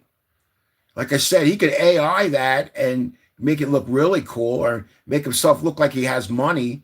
Nothing says, I'm a big time investor, like, this t-shirt, and that looks like something I would wear, but I'm poor and stupid. So how is someone smart investor, I just don't know. I'm not buying it. I'm not buying this down from the neck down. Okay. I just don't like the guy. So I know I'm a little rough on him. But let's go ahead. Let's move on. Let's see what's on over here. Let's move on to something else here. I got a little bit out of my system with that guy. That's more than I've been able to watch that guy in a long time. Okay. Let's see what comes up here. What do we got here? Let's see anything come up. PSA has a problem. Bro, PSA's had a problem for a long time. And they lied to us about being experts on authenticating autographs. PSA back into the spotlight and in the worst way possible. I thought it couldn't get any worse than what they've already done. Now, this is the card that he owned. It's a PSA 10 Lenticular Deoxys. It's a really, really rare card. We're going to show you how rare it is. There was only 38 in the entire world, guys. This card is so hard to find clean. In PSA 10 Pop, there's only 38. And even in other populations, it is very, very low. As you can see, he's got an older cert number, so he went to go get it sent in for re-encapsulation, cleaner capsule, one of the newer ones. And then he got hit with the worst possible news that you can ever get hit with, especially with a card like this. His card was... I heard about this case, and people are acting like this is the first time they've done this shit, but this is what they do. Okay? All right? I know what it's like to have a 10 turn into a 6. Now, this one was already in a holder. I only paused it because, copyright shit. So let's go ahead and continue this on. Damage during the encapsulation process, and it went from a PSA 10 to a PSA 6. Cool, right? Well, with PSA's policy is that if they damage a card while it's in grading, they're going to credit you the full fair market value of what that grade was. So he had a 10, fair market value of $20,000. It's now a 6, $750. The difference is what you get credited. Long email, discussing the whole process. But this is where things get weird. $45,000 is the last comp on this card just 1 week ago. And that comp itself was made by PSA on eBay. They sold it for $45,000. See, here's the problem. People don't read the fine print. They don't read the policies. They assume things. They assume that they're going to go by the PSA 10 value, but they're going to go by the final grade. Okay? And the final grade was a 6. Okay? They're always going to have a loophole or a policy where they're paying the lower amount of the two possibilities. Okay? This is corporate business. Okay? So this is typical of PSA, though. I mean, they have a long history of doing this. They charge people by what they call the value of the card. Okay? Tell me that ain't a fucking scam. $1,000, and they believe the fair market value they should credit him back is $20,000. Even on their own app, it's an updated comp of $45,000. So you're basically telling them that the card that there's only 38 in existence is only worth about less than 50% of the value after. Wrong. There's no longer 38. If that was number 38, there's now 37. You damaged it. Insane story, guys. It only gets worse. Obviously, I can't tell you what to do, but just please, for the love of God, be careful when you're dealing with this. This is fraud. PSA is back into the spotlight and in the worst way possible. I thought it. Well, it's not fraud. It's just a shitty fucking policy, and that's corporate business, bro. Hate to break it to you. Let's see what else we got over here. Go back to homepage. See what comes up on my feed. I watch this guy sometimes. He kind of like, he's worse than me with going like down a rabbit hole and rambling on, man. Like, he really goes off, man. Like, it's a lot to follow. You got to really sit there and in depth listen. Okay. Oh, there's Professor Sports Cards. He runs a decent channel. I've watched him a few times, when I'm bored, if they're live streaming or something. Let's see here. I don't really need to see all this. Yeah, exactly, man. What a shit show. Here's a funny one. I don't shave my pubic hair. 1940 song. I played for you, but I'm worried about copyright claims and stuff. See, this is the kind of stuff that gets monetized right away, right here. See this chick with the banana? Like, come on, man. Okay, that's gonna 344,000 views, man. This one has 3.8 million. Okay, let's check this one out. Man, that's an unfair advantage there, young lady. Let's go. Target acquired. What's up, man? Hey, man, how's it going? I just cleared a Walmart. What did he say? Will you buy this stuff? You still got the receipt? Yeah, I got the receipt. Trust me, bro. Good luck returning it. Target acquired. Good luck returning it. So this was a stage thing. Okay.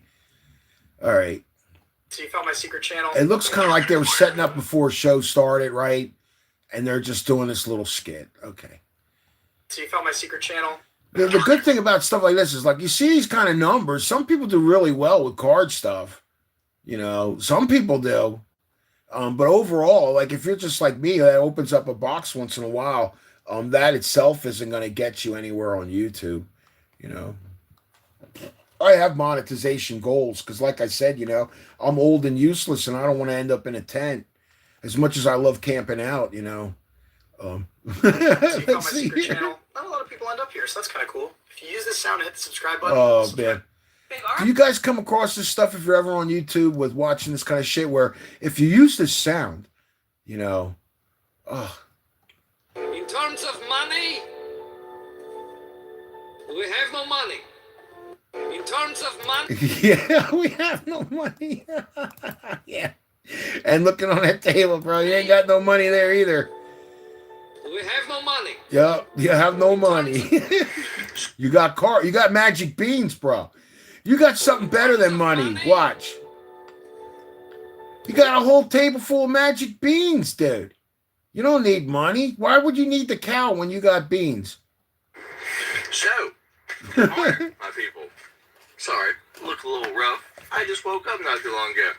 But most of you know when I bought Royalty. I woke up about 5-6 years ago. Rachmaninoff redemption autograph that I didn't think I was ever going to get. After I moved to Texas, I get the shipping notification that the package has been shipped to my old address in Virginia after I updated the address. I don't know why they sent it. So it's been like 2 months. I'm sorry, but that's so typical, man. Okay, let's go ahead and let him finish the story. But it's finally here at an old address that I no longer have, but I finally got it. So I figured we'd rip That shit got some miles on it, that's for sure. into it and see if we actually got a shop cut autograph from Royalty. I believe we should, though, because I believe he signed. So inside of here, rushed. I don't know what it is. It looks like shop cut. I think so. Let me open this bad boy up. There, well, I just ripped it. Sorry. Anyway, there we go. Shavkat Rachmaninoff. See, I don't know who that is. From Royalty. It is 85 of 99.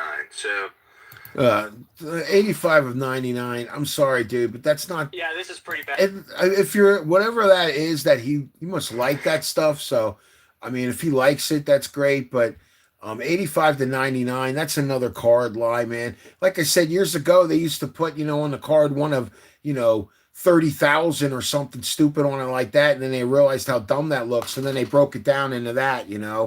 85 of 99, 85 of 199, 85 of 299, 85 of 399. You know, it adds up to 30, 40,000 fucking cards. You know what I mean?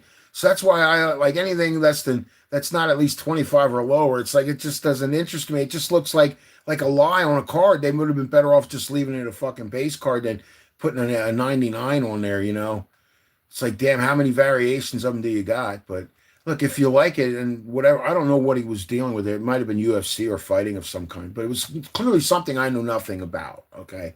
So once again, I'm chiming in on something I know little about, but hey, what the hell, right? All right, let's go here. Let's go ahead and check out the next video. I have no idea what's coming up on this. I'm just having fun, right? I'm bored. I'm broke. I'm poor and stupid.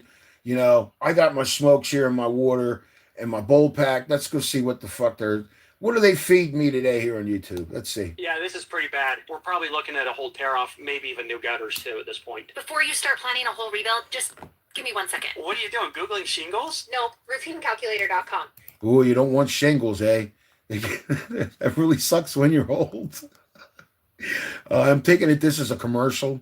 I can tell you this much. I don't know what it's like where you live, but simple things like gutter repair and windows replacements is very, very expensive. A family member of mine just recently, past year, had a couple windows done, and it cost them an arm and a leg, you know, but they needed to be done. You know, at certain points, some of these things need to be done, but you know, cleaning gutters, you know, and having gutter repair is important. Let's go on to the next thing. If you're a small content creator, use this sound to gain at least 100 new subscribers. See, that's right there. That's spam content there, man. You see a lot of this. I get a lot of this stuff on my feed. You know, I have no idea why. It just does. You know, but the sound. I mean, and look at this crap food, man. I mean, there was a time where, you know, I was poor and stupid enough to say that looks like a good meal, but I really, you know, as you get older, you really appreciate real food more. And that pasta like that, no, I'd rather have homemade pasta or something from Italy. They don't put all the chemicals in it. That there's probably plastic and, you know, fake cheese and, you know, who the fuck knows what all this glaze in, this glaze, you know, that looks like a heart attack, a cancer. Over here looks like a tumor you could get. You know, I mean, I'm sitting here smoking a cigarette and a bowl of weed, and I don't think that food is safe. So that should tell you something about that. But it's going to get you 100 new subscribers, you know. Yeah, great. Are you going to provide content that's going to get some watch hours? Because that's not as easy as it sounds, you know. Oh, yeah. Well, we can't leave that play long because that sounds like a copyright claim waiting to happen. And I'm not getting a copyright claim over some fucking chicken in front of KFC. Look, don't worry, bro. The chicken on the inside's not real. Chicken that can walk is healthy. They don't serve that inside. They serve arthritic chicken, the chicken that can't walk. So that's why he's out here and the other chickens are in the fryer. He can walk. Get a Mickey authenticated signature. Oh, we got green. Don't hate that. These look like the cards I opened up recently. Yeah, that's Topps update. Dodger, please, just one. I know, I get it. They were all right, you know. 1, 2, 3 and to the 4.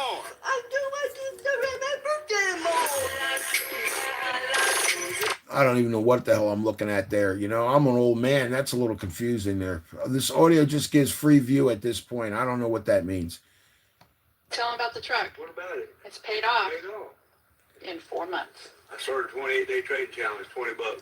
My phone. Now I understand how money works. First time I've been ahead of anything. Let's make a bet. You start trading tomorrow. In 28 days, you'll thank me. I don't know. This guy just gives me TV evangelical vibe where this guy's going to start wanting to ask people for $100,000 or something. I don't know. It just gives me a weird vibe. Like, I don't trust this guy at all. You'll thank me? Start with $20 for people over 50. Now, you're going to tell me this isn't directly targeted at me for a reason. I'm over fucking 50. And I'm constantly saying how I have, you know, barely have $20 fucking dollars, right? So Oh man. Yeah. That's data at work right there, man. That's why data sells right there. Let's go to the next Yo, one. check this out. Yo, I watch this guy's card videos come up a lot, and he does really well. And you know what he does really well? I'm going to give him a thumbs up because he shows people how to do a short video with cards and have a chance at having them be successful. What he does is he says, yo, he does this for every video. Watch this. He says, yo, check this out. And he plays that same little music that's perfect for it. And then he flips it over and that's it, right?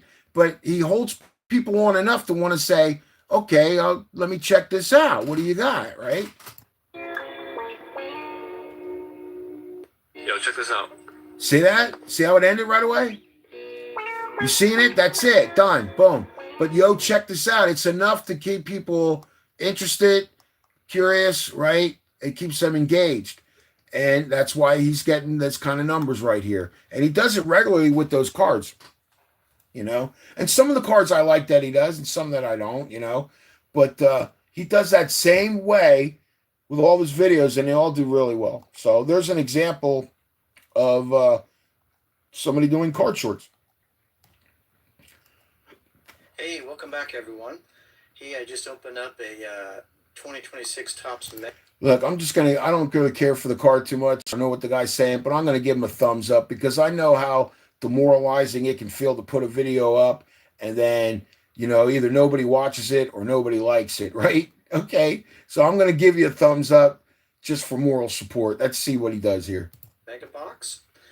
I pulled this sweet relic, this Trey Turner, but what I didn't say on camera is it's numbered, number 2 out of 50. Oh. So this was a great hit for me. Go ahead and I'll leave the link in there so that you can watch me. Now you see the difference, right? Between how he showed a card and how the other guy showed a card. This guy does cards like I tend to do, where he rambles on and says more than he should have, you know, and gets caught up in the moment of the card. When really he's supposed to be, you know, getting caught up in the moment of the video and creating that type of anticipation, right? But I mean, it is a nice looking card, 2 out of 50, you know. But that's the difference between that one and the other one.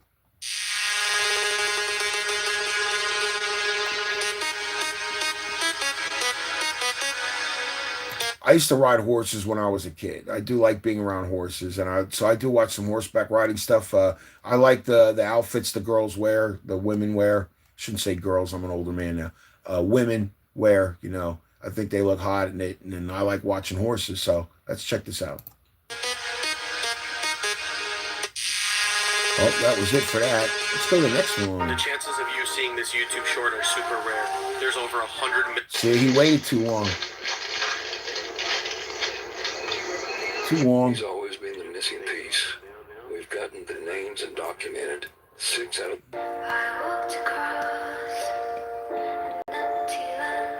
You know him? Boy, are they nukes. Come on, dude. Ben Rice to $2.99. Come on, man. In terms of money, we have no money. That's somebody that doesn't know what to do for content. That's what that is. Pretend I'm famous. I want to see what it's. That's another one that comes up a lot. Look, pretend I'm famous, and this comes up like this many thumbs up. Woke up this morning. I don't Saw understand. one of my. This I just don't understand this because, I mean, it's not a special video. I've never had more than 10 likes. This is like played over and over and over again, and this kind of shit gets this. I don't get it. I just don't get it. You got to have content still. You can't just do that. And with YouTube's policies now, if you keep putting up the exact same shit, they'll count it as spam, even if it's not. Woke up this morning. There's another one. Now let's go back over the home page here. I'm going to flip this around a second. I think we looked at YouTube for a bit there. Sit back here like this. Have my water. I'd play some music, you know, but everything gets copyright claimed, you know. That's what I'd be sitting here doing, listening to some music, you know. I got my hat right here. Got my Pellegrino water.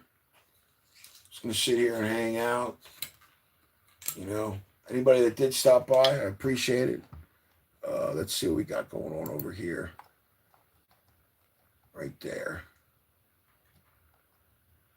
Yeah, there we go. Leave that like that. Sit here like this. Anybody want to stop by and talk about anything? More than welcome to. That's what I'm sitting here doing. Just killing time. You know, there's a lot of things I could ramble on about, you know. I'd like to start looking more at single cards, you know, just looking at them and seeing what they're going for. I'm not really into purchasing them. I've been out of that market for a while, so but I know a lot of guys are into singles, and I wish I could help more in that area, you know.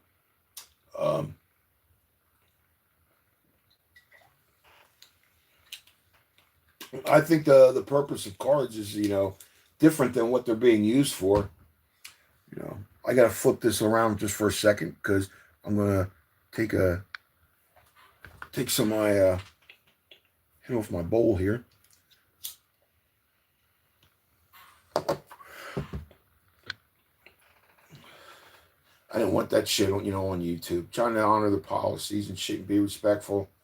You know, I don't expect anybody to show up when I do these right now because they know I'm just randomly doing them. But I might do more of this where I'm just sitting here hanging out. And if anybody wants to just, you know, ever stop by or just get shit off your chest or talk about anything else, or you want me to look something up on YouTube or, you know, ask ChatGPT something. When I first started using ChatGPT, this is what I did with that shit. I tried to start a fight with it, right? I tried to start an argument with it, man. And that motherfucker kept trying to be the bigger person. I was like, you gotta be fucking kidding me, man.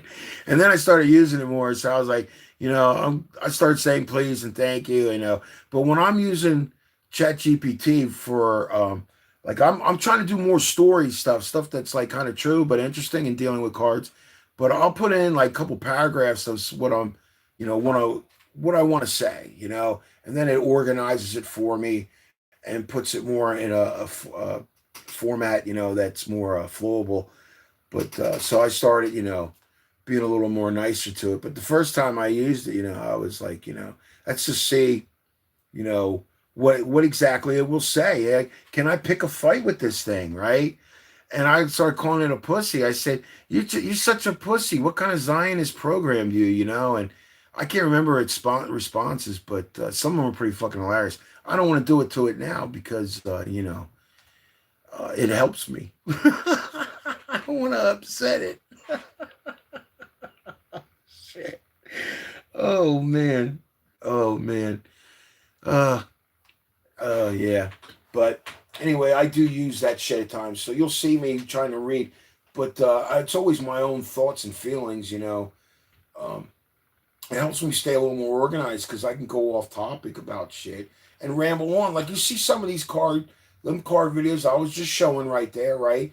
The difference between one that gets a lot of views and ones that don't, you know. Dealing with shorts too is difficult.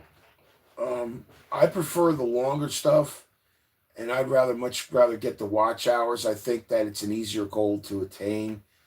Short videos is really hard. I was amazed that I got the views I did, but I got it. Look how I did those videos, those spaghetti westerns. They were done, you know, in a way that wasn't monetizable. So it was a little easier to keep people, you know, tuned in on those. That's probably why, you know. And then when I tried to change them around, they would end up being a lot more problems and a lot more difficult. So that's why I never did anything else with them. And then I tried to do longer versions, you know, of breaking down those westerns. And you want to talk about really difficult, like Jesus Christ, man, copyright claims and everything else constantly on. Those are really tough. Some people get away with doing them and they're able to put those videos together well. I struggled with it. So that's why I went back to cards. But it's like, you know, what the hell am I going to do here in cards? You know, because opening them up all the time just isn't an option. And, you know, like I don't want to discourage people from having a hobby because I know how important that can be. I know how important it is for me. Let's see what's going on over at, should we check out Fanatics Live? Fanatics Live. Let's check out, I'll tell you what, let's check out Whatnot. Oh, you know what? You have to pull up the app on Whatnot or some shit. It's something stupid, I think. I don't know. Let me see. Let me see here if I do or not. See if I can just observe it. Let's see. Let's see here. Yeah, see, they want you to either log in or sign up to use Whatnot. Well, it's signing me in automatically. I didn't fucking want to, but okay. Okay, so let's flip this around. Let's take a look and see what Whatnot's looking like here, right? Yeah, a while back I guess I actually did. Well, everything's signed in with Google, so it just automatically signed me the fuck in. What's your country of residence, man? Ugh. Well, I'll tell you where it's not. What do you like to shop for? Gee, I don't know. I have to pick something. I have to pick a couple. Okay, let's go this. Let's go this.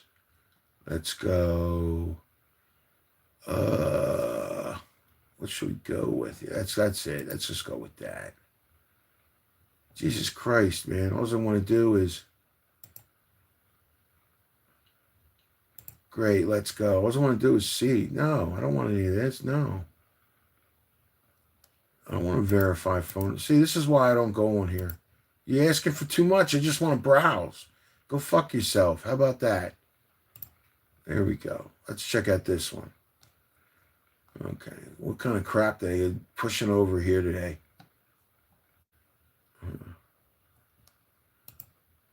What's this guy doing?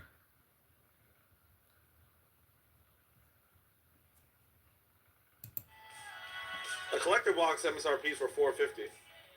See, he's got music going in the background. See, these guys can, I don't know how they can get away with, you know, I guess on Fanatics Live, they're working for Fanatics or something because they could play music, you know. YouTube don't allow that. So, let's see what's going on over here.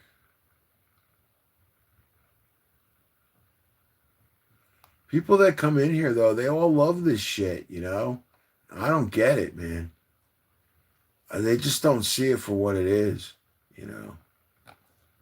I really don't feel like looking at any of that. Let's turn that off. Let's go back over to here. Let's go to here. I'll sit here like this. And flip this back. Oh, man, what time is it here? Let's see. It is 8:43 here. 8:43. Oh, no, what's going on here? What are you doing? What are you doing, John? Why is this shit popping up? Okay. There we go. Yep, sorry, this is about the best I could do right now for live streaming, you know. If, you know, I get myself monetized in some way and I actually make some kind of money off of it, then I can afford, you know, new equipment and I'll get a laptop. See, the kind of laptop that I need for the software that I have to be able to upgrade the software and actually use it, I need at least a 32 GB laptop, and 64 GB would be preferable because that way, you know, you stay a little bit ahead of it and I can actually utilize the Filmora software that I have better. You know, I got enough memory on my laptop that after I use the basic stuff, I have to delete all the downloads and that I make and all the projects. So you have to constantly delete everything out just to keep enough space. Otherwise, it doesn't even run smoothly because once you use so much of the memory, you know what I mean, everything lags. So that's why I can't use StreamYard right now. Before I could use StreamYard because the software was originally Filmora 9, right? And then now we're up to Filmora 15. So before I would have enough memory that my StreamYard would work properly. when I would use that app to live stream. So, and I tried looking at the OBS shit, and I don't really have the knowledge or the memory to use any of that stuff either. So, this is what I'm doing right now. I'm probably going to start doing more of these when I can, because it's better than sitting there trying to find something to watch on TV. And then I'm here if anybody wants to talk,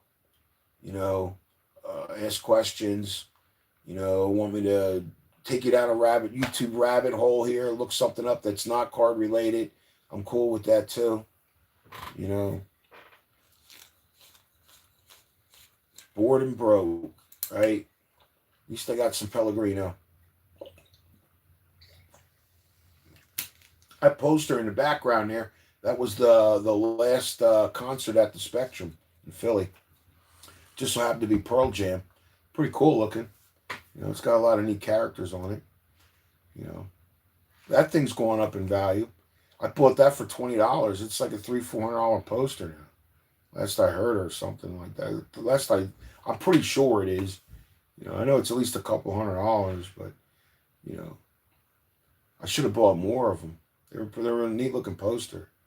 And I got the frame at Goodwill. At the time I think it was like $1 or $2 for the frame. So pretty cheap. It's not in there great.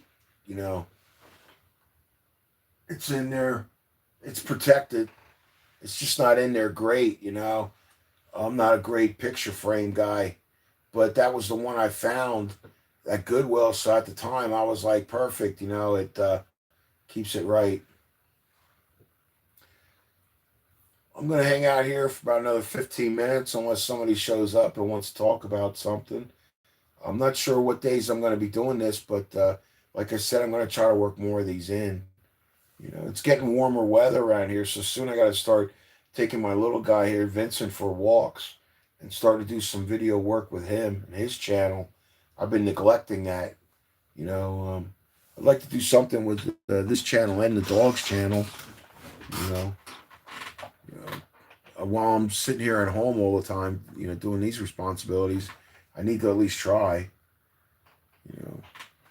do something productive. So, but I do want to start doing more of these where I'm just sitting here and, just talking, and like I said, anybody wants to blow steam off, you want to talk about something else, you want to say something else, I don't really care. I'm not here to censor anybody or monitor you in that kind of way. If you want to ask me anything, you feel free to do so. You want me to look something up, I can do that as well. I wish I could play some music. Like I said, YouTube's pretty funny about a lot of shit. That's for sure. And I try to make it before. There was a time where I just didn't care, so I would just play it anyway. But I kind of do care now, so. Oh man, unbelievable. Clocks went ahead an hour. Oh joy. Hopefully the cold weather's done. I'd like to be able to keep the heat off. That's for sure. That's always the most expensive bill in the middle of the winter, the heating bill. All right, let's flip this around here. Let's take a look at some more shit here on YouTube, right? See if we can find something else here to comment on. Let's just see what comes up on my feed in general, anything, right? Let's see here. Over to here. Let's see here. What is coming up now? You guys pay attention to this shit, Charlie Kirk stuff? So you see that, right? Yes. Wow. It's like this strange ripple through his shirt. You see that, right? That's from them slowing it down. That's what I'm guessing. That whole Charlie Kirk thing is crazy, And at first I kept trying to figure out, because I didn't believe the 3006 stuff, because I've hunted with a 3006, but the more and more I've been watching on this stuff and watching the more evidence, it's I start to think that they incapacitated this guy on stage there, and then they offed him in the vehicle, but he's gone. This guy tries to push this theory, and he seems like a nice guy, Jesse on Fire. I watched some of his stuff, but he's trying to push this. He's on watches a lot of shit, but he's down this rabbit hole that this guy's still alive, and that explains Erica Kirk's behavior. And I'm saying, bro, it's a cult, and the people that were financing him, they with the things he was talking about, they couldn't afford to have him, out there talking against everything they're doing now. So let's see. They're talking about his shirt moving. So his whole shirt goes up, and then it goes up here.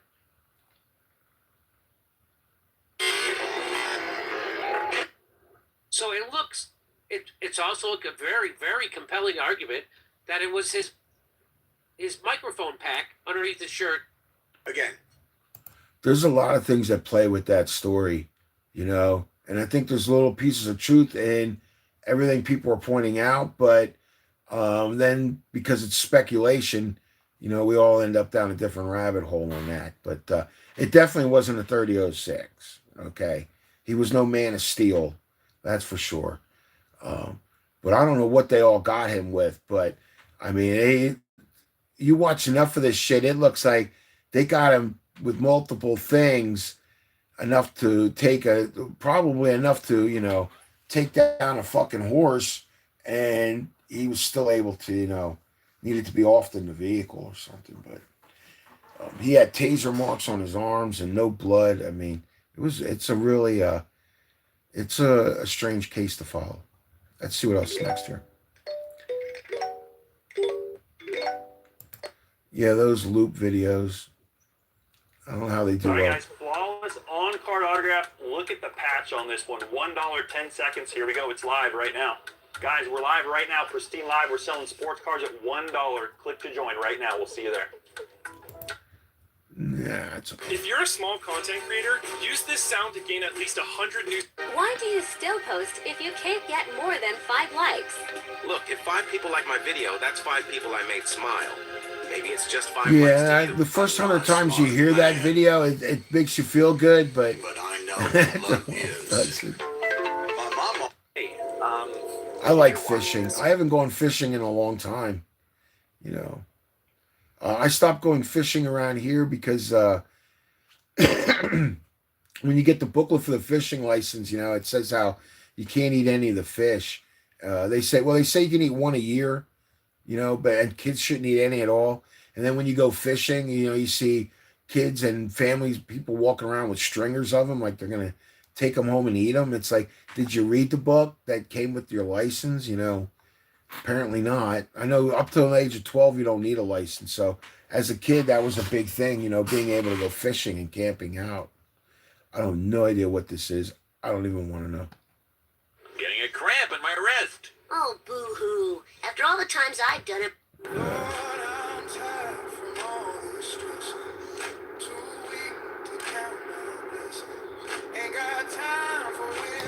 I better watch with the music.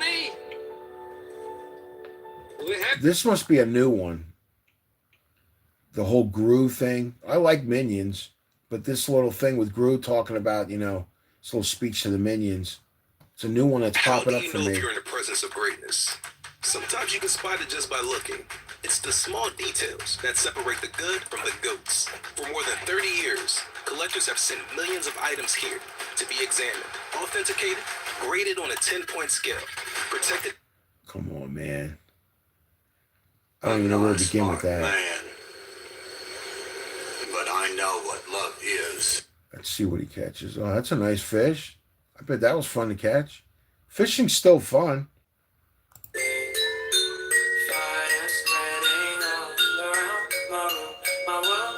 Really? More than, say, Sarah Lynn? Woke up this morning, saw one of my videos, got...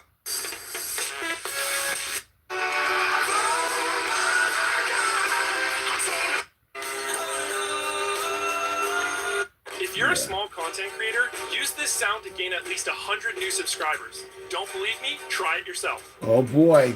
Let's see if it works. It's on my V. Will I get 100 more? Why don't you stream on TikTok anymore? Oh, buddy, don't get me started. I am unstoppable. Can y'all please pretend I'm famous? I want to see what it's like. Yeah. Prematurely? I want to pretend I'm famous. Yo, check this out.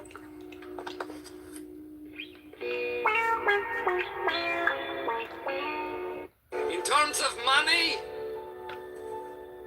we have no money. In terms of money, Really? More than, say, Sarah Lynn? There we go with that. Wow, the end gear.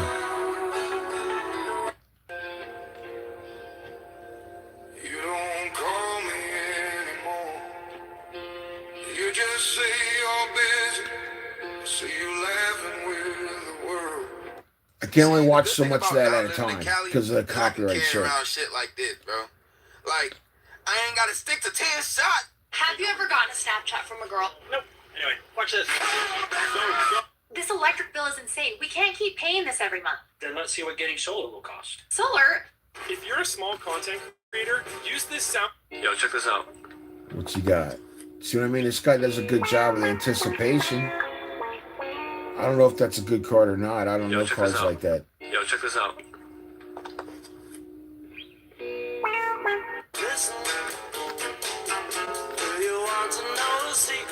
See, I mentioned the fact that Paul really is dead, and then I'm starting to see Beatles shit. Elok versus HEI. Remember, anything 1966 or before is the real Paul McCartney. HELOC versus HEI. What's the difference? Let me show you. A HELOC works like a credit card. You borrow against your equity, then pay it back monthly. But Congratulations! You have found a YouTuber who actually cares about his subscribers. By subscribing, That's what people need to start doing more of, gardening. and won't be forgotten for your. Okay. Do you mind if I ask you a couple questions? Sure. So real quick, what's your name? Ian. Do you have any idea where your family comes from? Very little. But I'm gonna tell you a crazy story, okay? So my grandfather has a sister. My great-grandmother passed away. My great-aunt did not tell my grandfather about it for 6 months. What Brutal. After we found out, we got the obituary. We wanted to do a little bit of family history. We wanted to do a little bit of, reflection. Understandably so, yeah. Have you ever heard of Been Verified? No, I haven't. So Been... It was an ad. I like this kind of shit here. Look, 1905. Wow.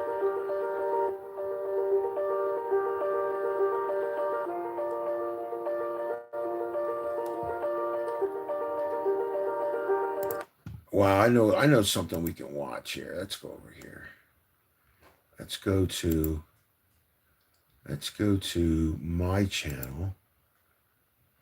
Here, we'll wrap it up. I got something we can wrap it up on, okay? Let's see here.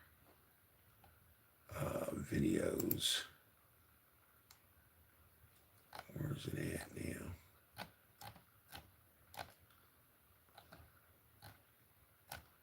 Let's go. Where's it at now?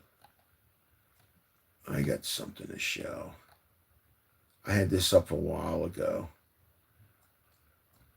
And we're going to watch that. And then I'll wrap it up. Let's see. Where's it at? It's from, I think it's from a couple years ago. Here we go. Here we go. Where are we at? No. Here it is. Yep, Duck and Cover. Let's check out Duck and Cover.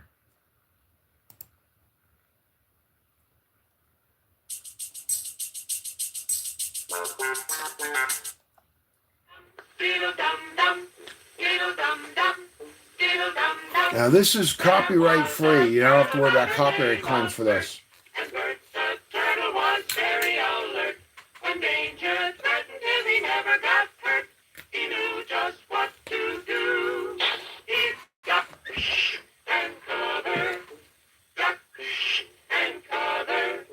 He did what we all must learn to do. You and you and you and you. Duck and cover.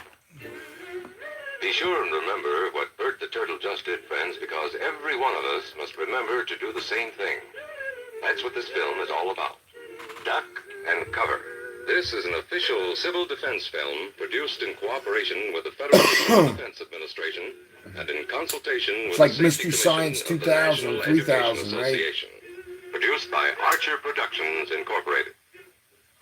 Hey, Bert, come on out and meet all these nice people, please. Oh, all right. We really can't blame you. You see, Bert is a very, very careful fellow. When there's danger, this is the way he keeps from being hurt. Sometimes it even saves his life. That's why these children are practicing to duck and cover just as you do in your school. Yep. So that's what you need to buy. Like if you want to invest in something, buy one of those desks. Because those desks can stop a fucking nuclear bomb. Right? Around us all the time. Watch how good these desks were. If someone Like, is careless. whoever made these desks, man, We have a fine fire department to put out the fire. they should be making And you have fire planes. drills in your school so you know what to do. Automobiles can be dangerous too.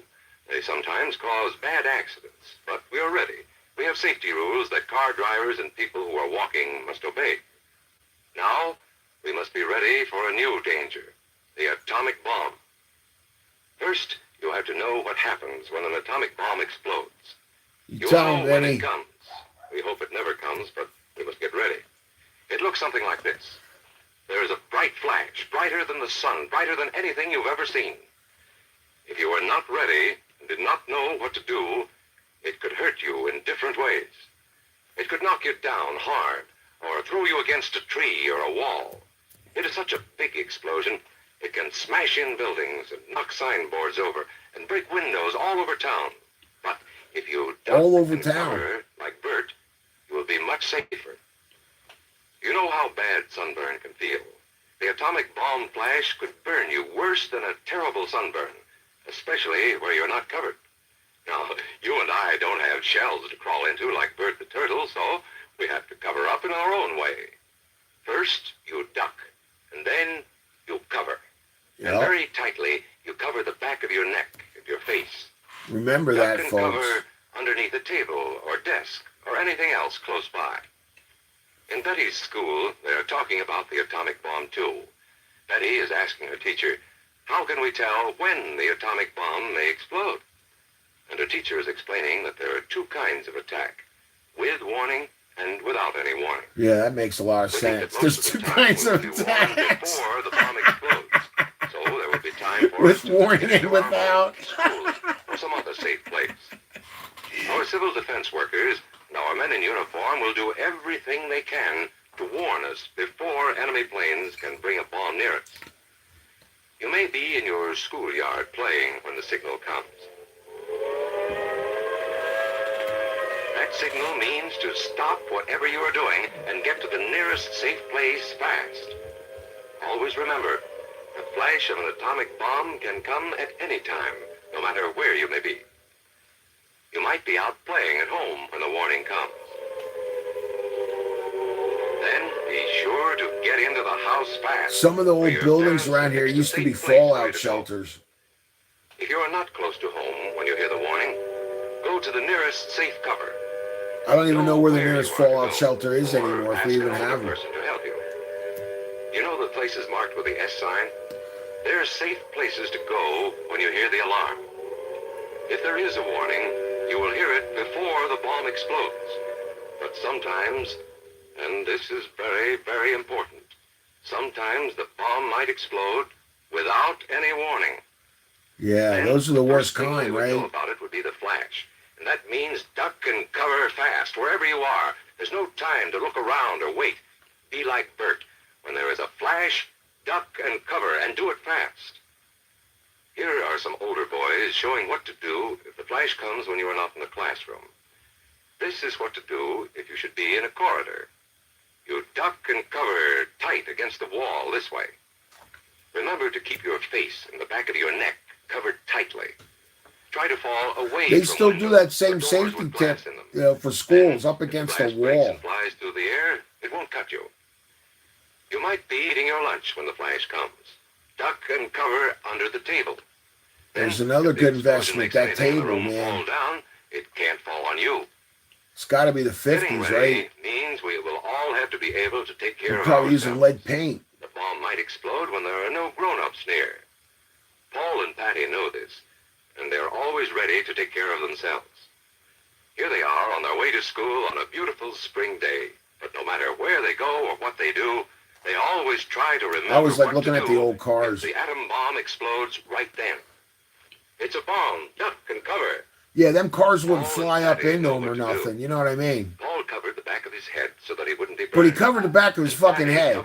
That car's made of fucking steel. All right next to him, it's gonna flip over from a bomb, bro. Atomic bomb goes up to that car's going through the fucking wall. Paul and Patty would have ducked and covered this way, like this girl. Yeah. Patty doorways are a good place to duck and cover. She will be safer too. Here's Tony going to his Cub Scout meeting. Tony knows the bomb can explode any time of the year, day or night. He is ready for it. Duck and cover. Yeah, that'll do it. Boy, Tony, that flash means act fast. That boy Tony. Knows that it helps to get to any kind of cover. This wall He was got the close white by, walls so on that's why he too. ducked and covered. And the Tony knew floods. what to do. Notice how he keeps from moving or from getting up and running? He stays down until he is sure the danger is over.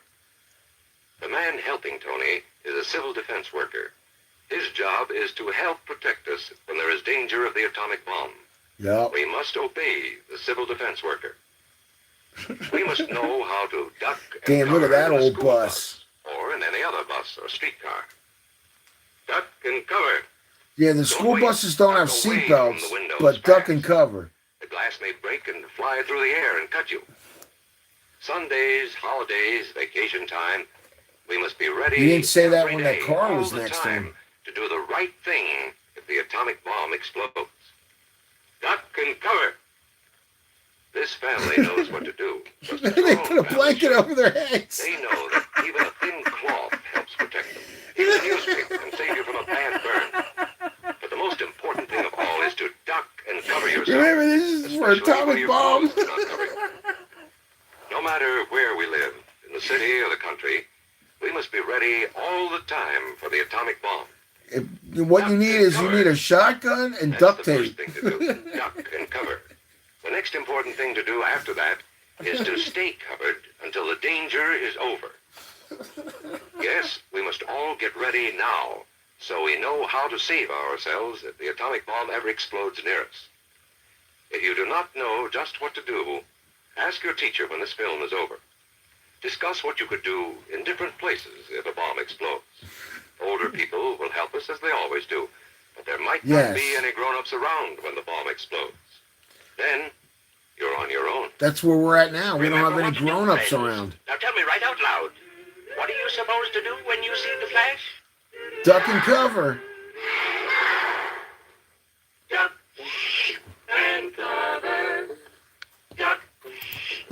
I don't know. I always find that one funny. I know it's kind of a corny old one, but, you know, I mean, duck and cover, right?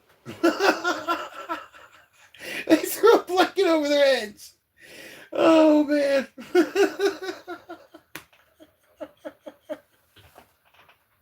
Oh, man. Oh, man. Unbelievable.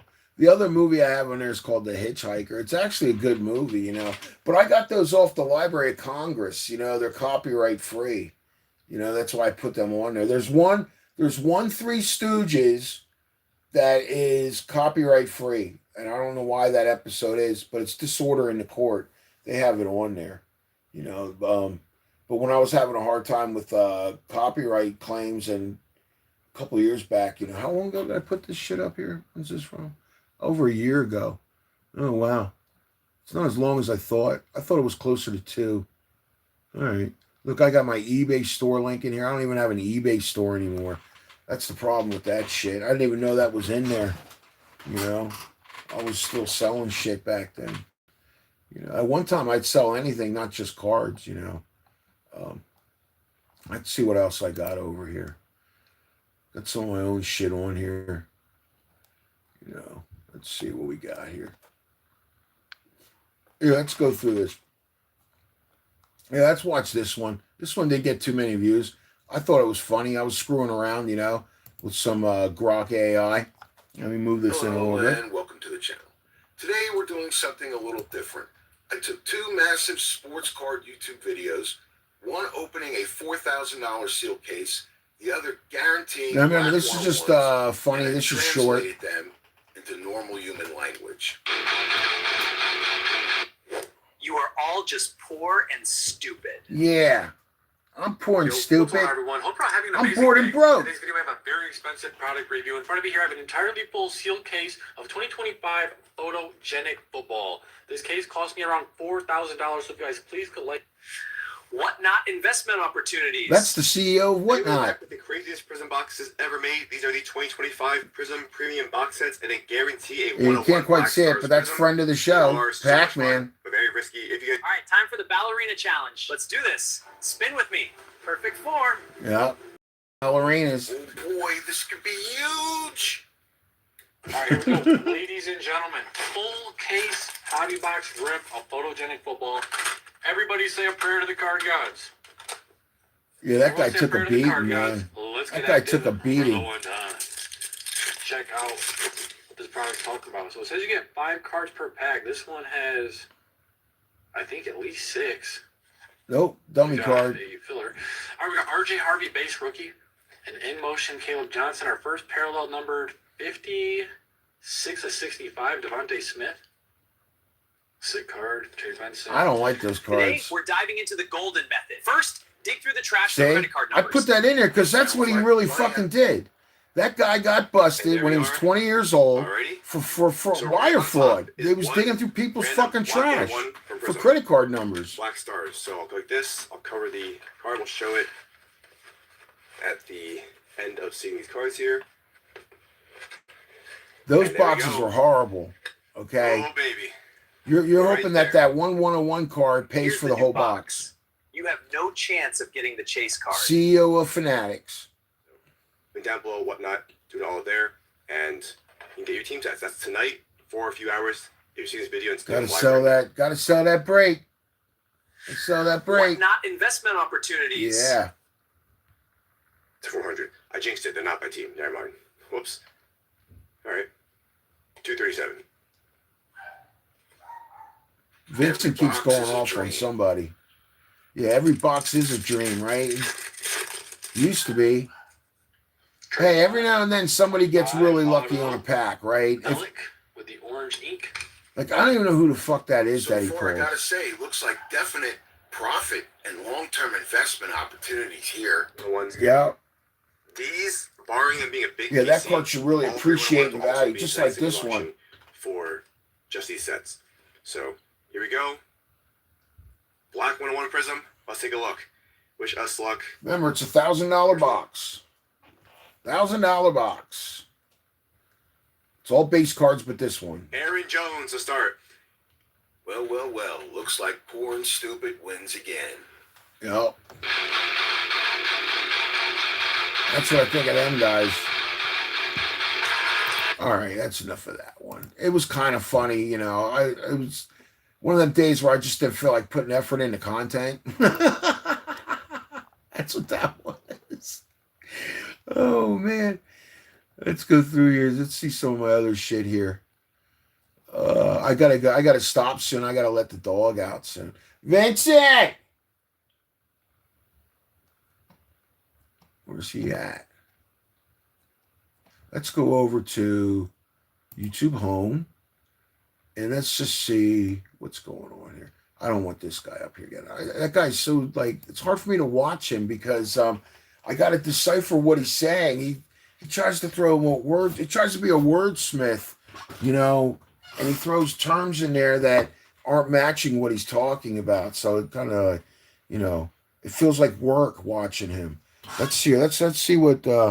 Let's put card breakers in, right? Let's see what card breakers caught. Ooh, card breakers getting mad. That sounds like fun. Let's see what that one's all about. Okay. Whatnot. This is from 3 years ago. Wow.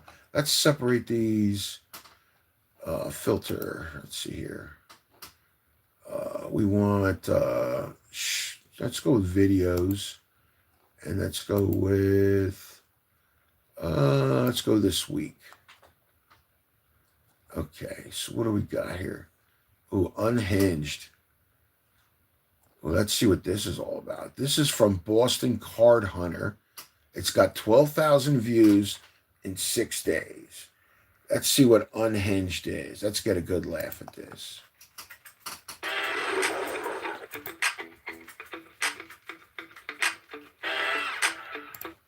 Damage raw card. Hey, Manny. You're getting Hey, buddy. damage raw card.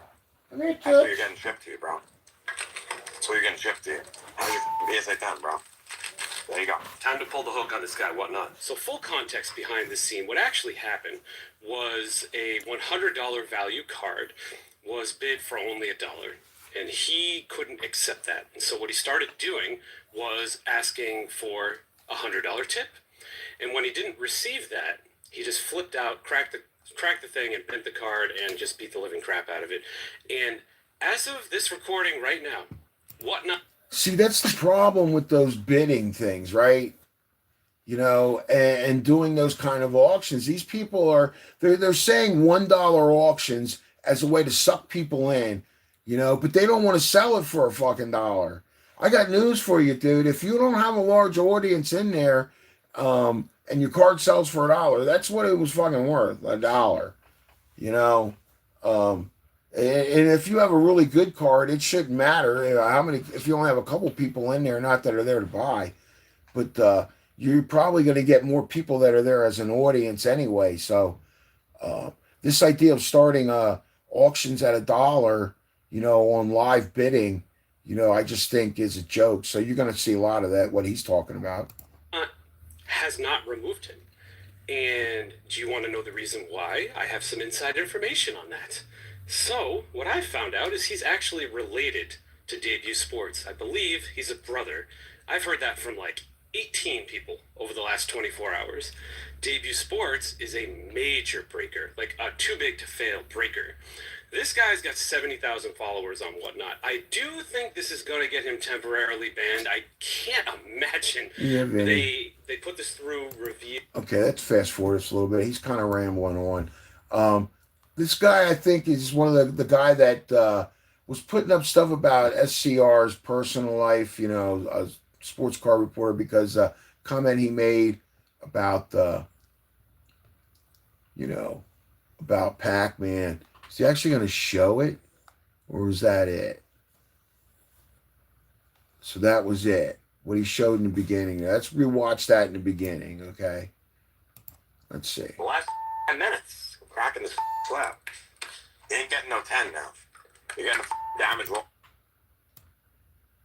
I mean, how do you not, like, destroy your reputation and your business by doing that, right? If you're trying to do that shit.